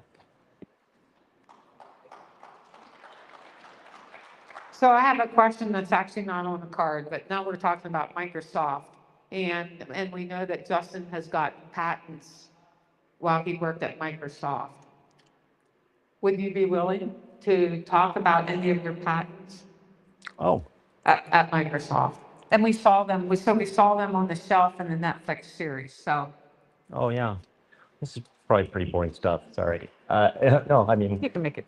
It's technology stuff. For instance, like on your iPhone, if you have an app there and you tap on it and generally it asks for credentials, username and password to log in. That was one of my patents from many years ago. The concept of bringing a website closer to your device and having a more enhanced experience. And it was very contextual. So for instance, let's say Bank of America. You have a B of A app now instead of going to bankofamerica.com on your phone. Some people still do, but the app is generally better. But the underpinnings for how all of that fits together are some of the patents. Nice. I'm pretty sure I know the answer here. Star Trek or Star Wars? It's got to be Very Star Wars. divisive questions.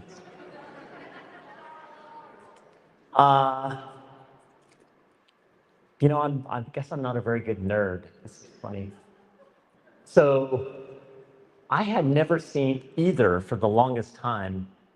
And I recall when I was in elementary school, kids would role play from Star Wars. And I had no idea who any of the characters were. And so I was always R2D2. So I just kind of walk around, you know. It was a safe role for me at the time. But years later, when I actually watched them, I think in middle school or junior high, as it were at the time, I think I prefer Star Wars. The original ones, to be clear. Okay, I'm ad-libbing again. In case you haven't already figured it out, Justin is a genius. And Justin, would you be willing to talk about how you created the Star Wars in Disney World? Oh. You know, the time that I spent in Imagineering was really cool.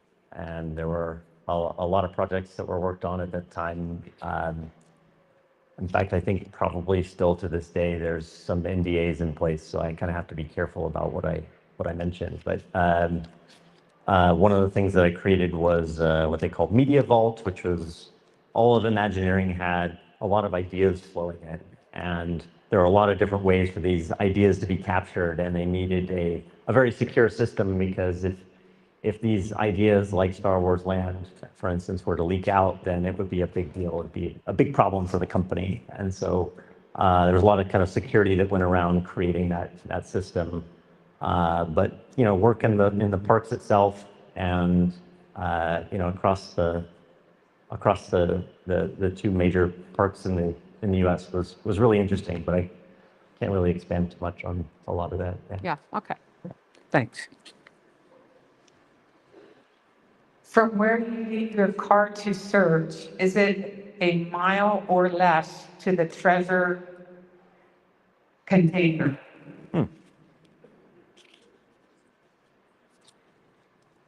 This is a really strange question to me.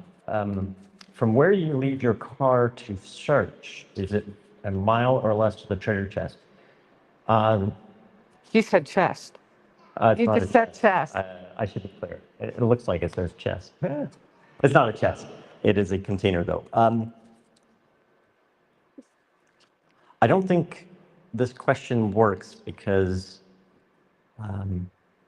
by the time you're going to get the treasure, you're not searching, you're retrieving. Wow. Whoa, that's a good one. That is good.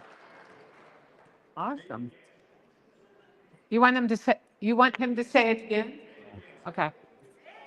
By the time you're going to get the treasure, you're not searching, you're retrieving. Whoa. Holy cow. That's good. What is your most proficient programming language? So for those that don't know, I still am programmer, software engineer, or whatever we like to call it.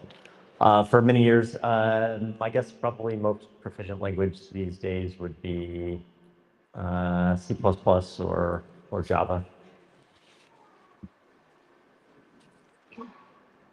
I think he already answered this. Has anyone reached the checkpoint? You answered that, right? This one's really super long. We'll save this till the end. Is there a range of elevation where the treasure is? And I will expound. So Forrest Fenn basically said it's what, between 5,000 and 10,200 feet. Yeah, the American West has a very diverse range of elevations. Just in case. Pretty basic. Yeah, it's pretty basic. I mean, I can put an upper bound on it. It's certainly below 11,000 feet.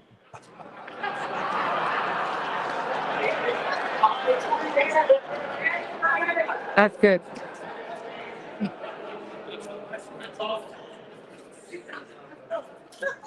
How far is it from the first clue to the last one in miles?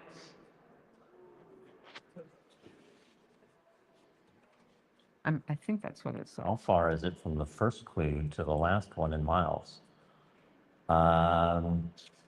This actually is not possible to answer. And I'm not being coy. Based on how the clues are structured, I think it's the wrong question to ask. Oh.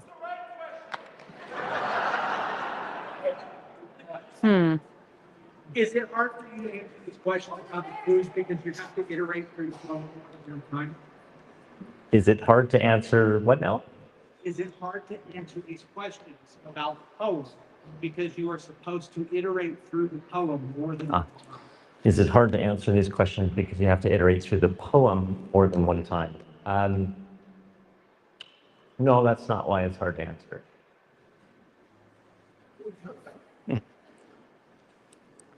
I think you answered that one before. Okay. Are the clues in your poem in consecutive order from top to bottom, from the first clue to the treasure? Yeah, I think for those that are aware, I think I answered this at some point. It's fair to say they're in consecutive order. Yeah. This one, it's specific, starting at the top of the poem to the bottom instead of bottom to top. Yeah, it's fine. Yep, Yeah, it's okay. consecutive. Yeah. Okay, top to bottom. Ah, here's a Forrest Fenn question. Is there a 200 or 500 foot searcher? So for those that are unaware, Forrest Fenn had announced at some point that someone was within a certain number of feet of the treasure. And I think he said either 200 or 500 feet, depending on what stage of the treasure hunt. It's probably a little early in the treasure hunt for me to say how close people have been. But there have been people, I'll say that there have been less than, trying to recall some of the emails I got. There have been people that have been less than 2 miles and certainly even less than that. Yeah. Wow. Okay. Was it me?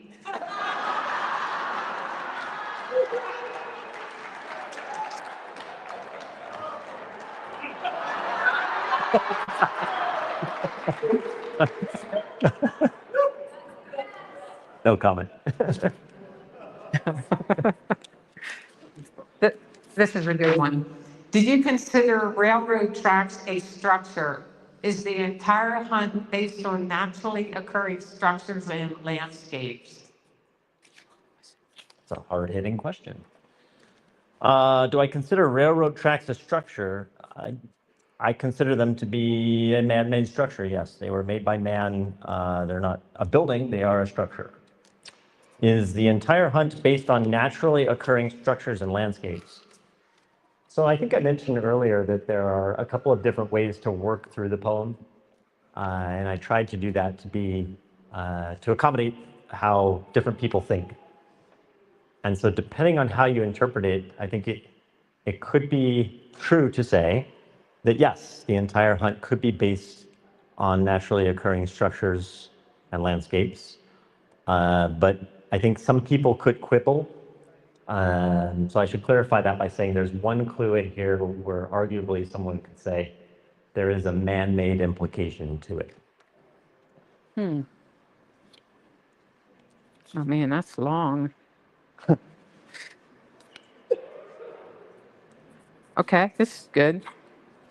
Is the part of the river where your mom's fishing photo is accessible to public other than walking up or downstream?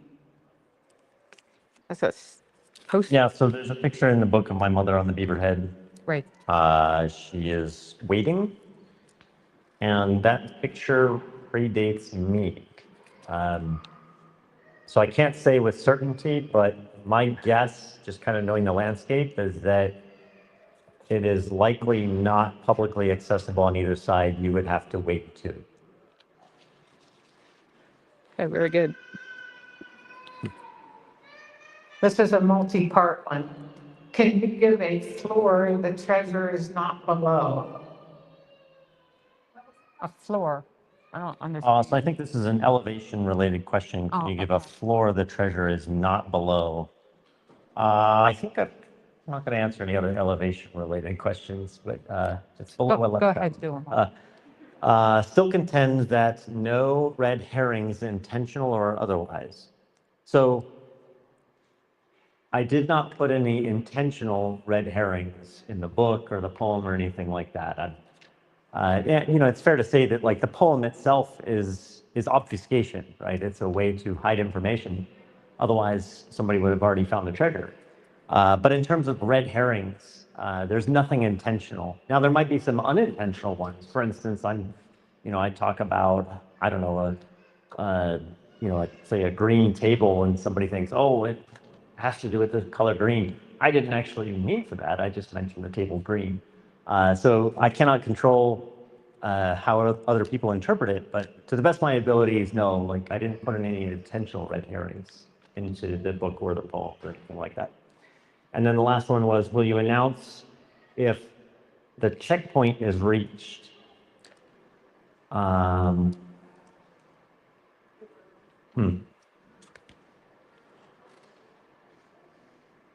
If I'm aware, yes, I would announce that. Yeah. Yeah, good.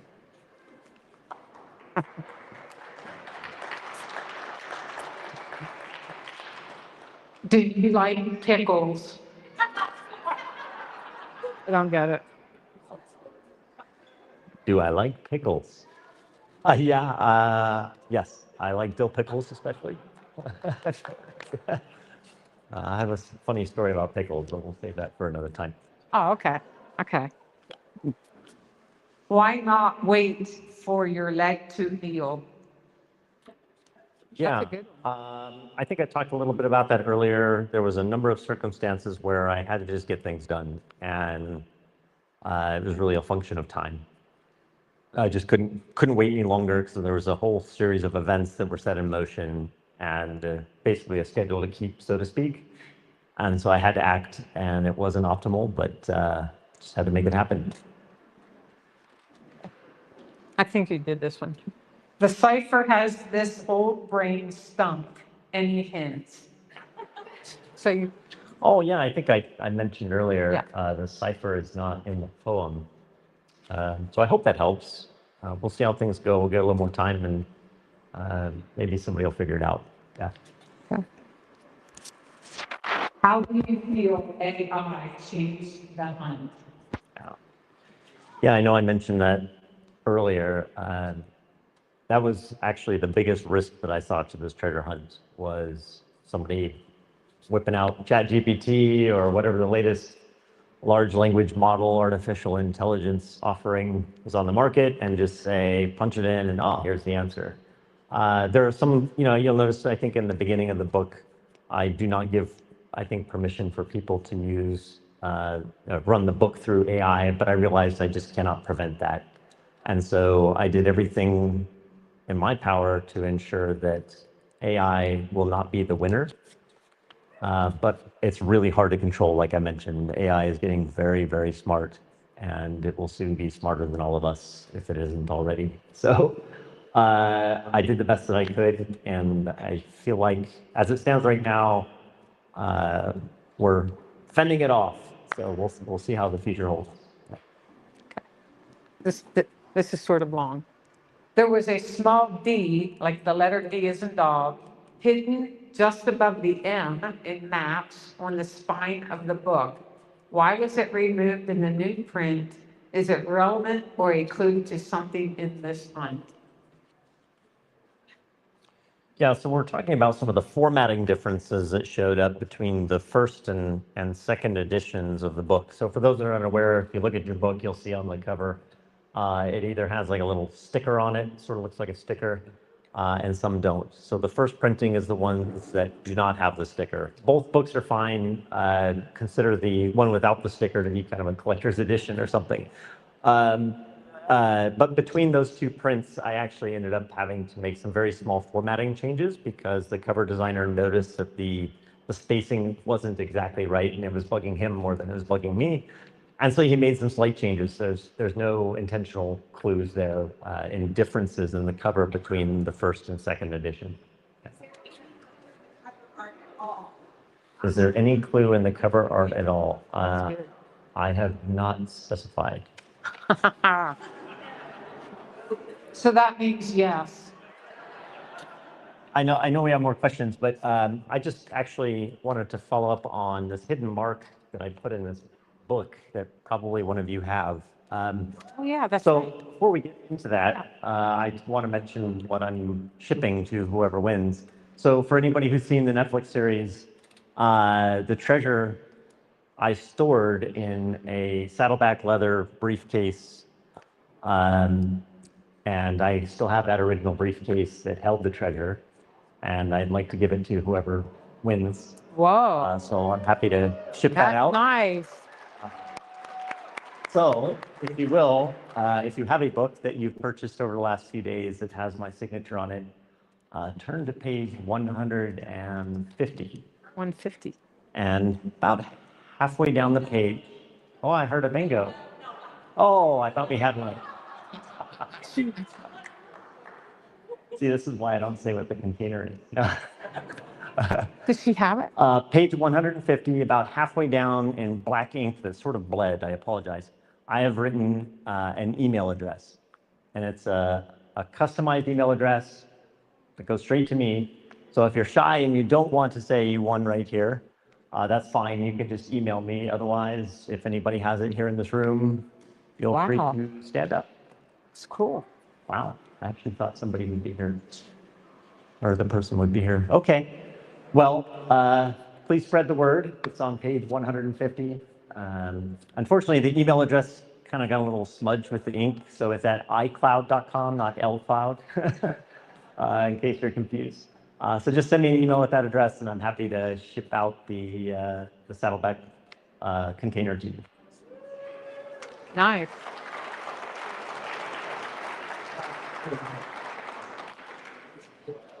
I would really like to have that. Is there any way I could manufacture it where it would look real? Actually, there's probably two other things that I'll include just for fun. So people had noticed that there were two coffee mugs in at least one of the scenes. I'll ship you the coffee mugs as well. Oh, that's awesome. Good one. Good. Is the hiding spot meaningful for its beauty, its symbolism, or for sentimental reasons?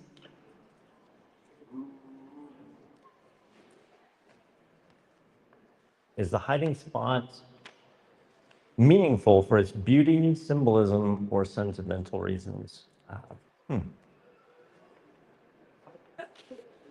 I would say all of the above. Oh, good. Good one. Good. I'm keeping that. Why are the ebook pictures in black and white, and why are they still in RGB instead of grayscale? Why is the coins picture in the ebook in color? I don't even know all of it. Yeah, so I think the question is, why the heck is this ebook in black and white? Why didn't you just do it in color like the book? The answer is because of compatibility. So there are a lot of e-readers out there that either do not support color or they have severe constraints on the size of the file. And so I tried to make it as small as possible. That's basically it. And then additionally, I wanted at least one color picture in there. So that's why I chose the, I think it's the coins in the ebook that are all color. So if your device supports color, you'll see that one in color. And These are a lot of questions. yeah. You guys are going to fall asleep here. Maybe just a few more. Maybe Okay. we'll just do a few more here. Yeah. Oh, this is a good one, and it's short. If you were doing this treasure hunt, how would you train Tucker to help you?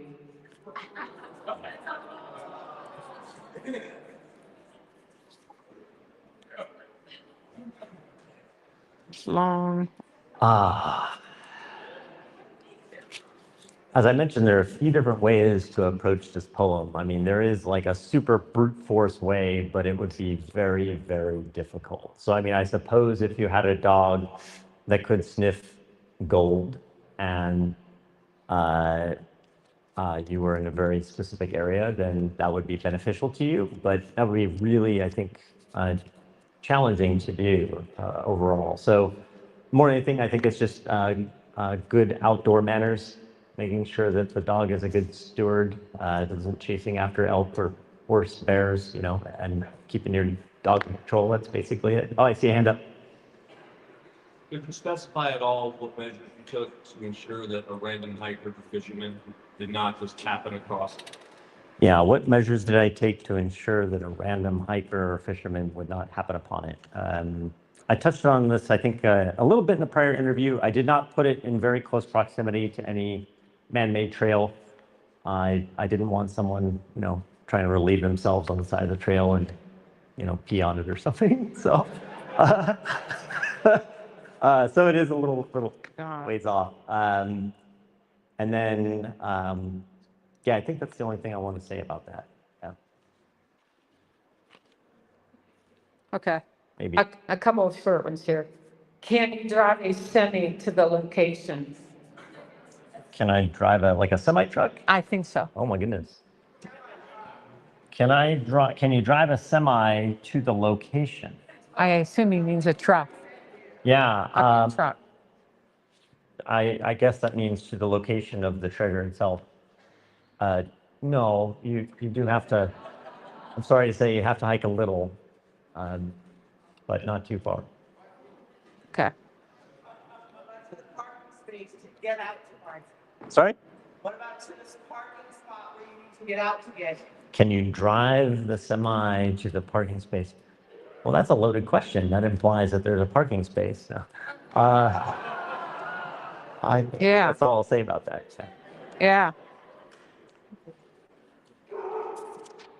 Will you continue giving clues to breadcrumbs during the hunt? Will I continue to give clues? Yeah, at some point. I feel like it's still pretty early. Actually, I don't know if it's early or not. Like sometimes I'm wondering, like, wow, how has this not been found yet? But yeah, I think if it kind of drags on, I will help out. Okay. You're being paid. Yeah. I think this Wrap will it be up? the last Okay. question here. Oh, and this is what we all have been dying to know. How much did it hurt when you fell off your bike, and do you still have your teeth? It was not fun. And no, actually, most of my front teeth are not real. They were all busted out during the bike accident. So it hurt a lot. How's that? Oh, we got a hand up. Is the treasure buried? I haven't specified if it is or not. But as I mentioned before, if you know where to look, it wouldn't matter. In the back. Is the bride live? Well, that's kind of a... the bride, I will go so far as to say the bride is not, it's not a person that's alive right now. Is what I'm referring to alive. Yeah, I don't think I want to answer that one, sorry. Yes. Are the clues in one treasure all in one state? I haven't specified. I might consider being clearer on that in the future. Yes. Physical objects or clues that you can find along the way, or is it all medical? Are there physical objects that you can find along the way? Yeah, I think it's fair to say there are. Yeah. Yes. You read the poem. Will I read the poem for you? Sure. Yeah. Somebody have a book handy? Oh, great. Thank you. Okay, before I read this, I appreciate everybody coming out. Thank you guys for your time, and I hope you're having fun with it. And we'll see how things go. If, like I said, if this thing hasn't been found here in, a couple of months or something, I'll try and throw some more bones out there if necessary. Excuse me. Beyond the map's edge, can you find what lives in time, flowing through each measured rhyme? Wisdom waits in shadowed sight for those who read these words just right. As hope surges, clear and bright, walk near water's silent flight. Round the bend, past the hole, I wait for you to cast your pole. In Ursa East, his realm awaits. His bride stands guard at ancient gates. Her foot of 3 at 20 degree, return her face to find the place. Double arcs on granite bold, where secrets of the past still hold. Beyond the reach of time's swift race, wonder guards this sacred space. Truth rests not in clever minds, not in tangled, twisted finds. Like a river's steady flow, what you seek, you already know.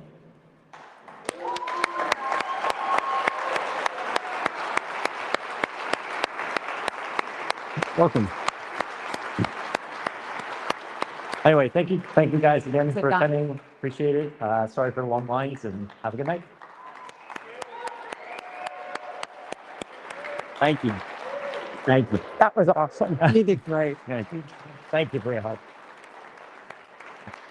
Thank you, Emma. Okay, thank you everybody for coming out. We want to thank Cynthia for her amazing review. Okay, we're pulling that down. I hope you guys enjoyed this so much. So many amazing things.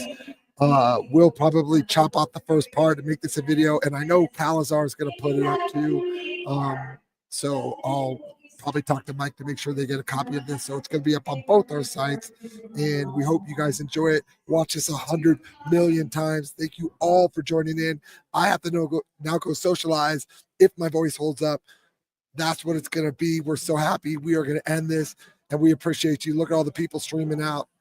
He's amazing. He was great, and we appreciate Justin. Hooley, I appreciate you. All the mods, I appreciate you. Thank you so much. We really appreciate everyone having a good time and being respectful. We really appreciate that. So thank you. All right, everybody. Have a wonderful day.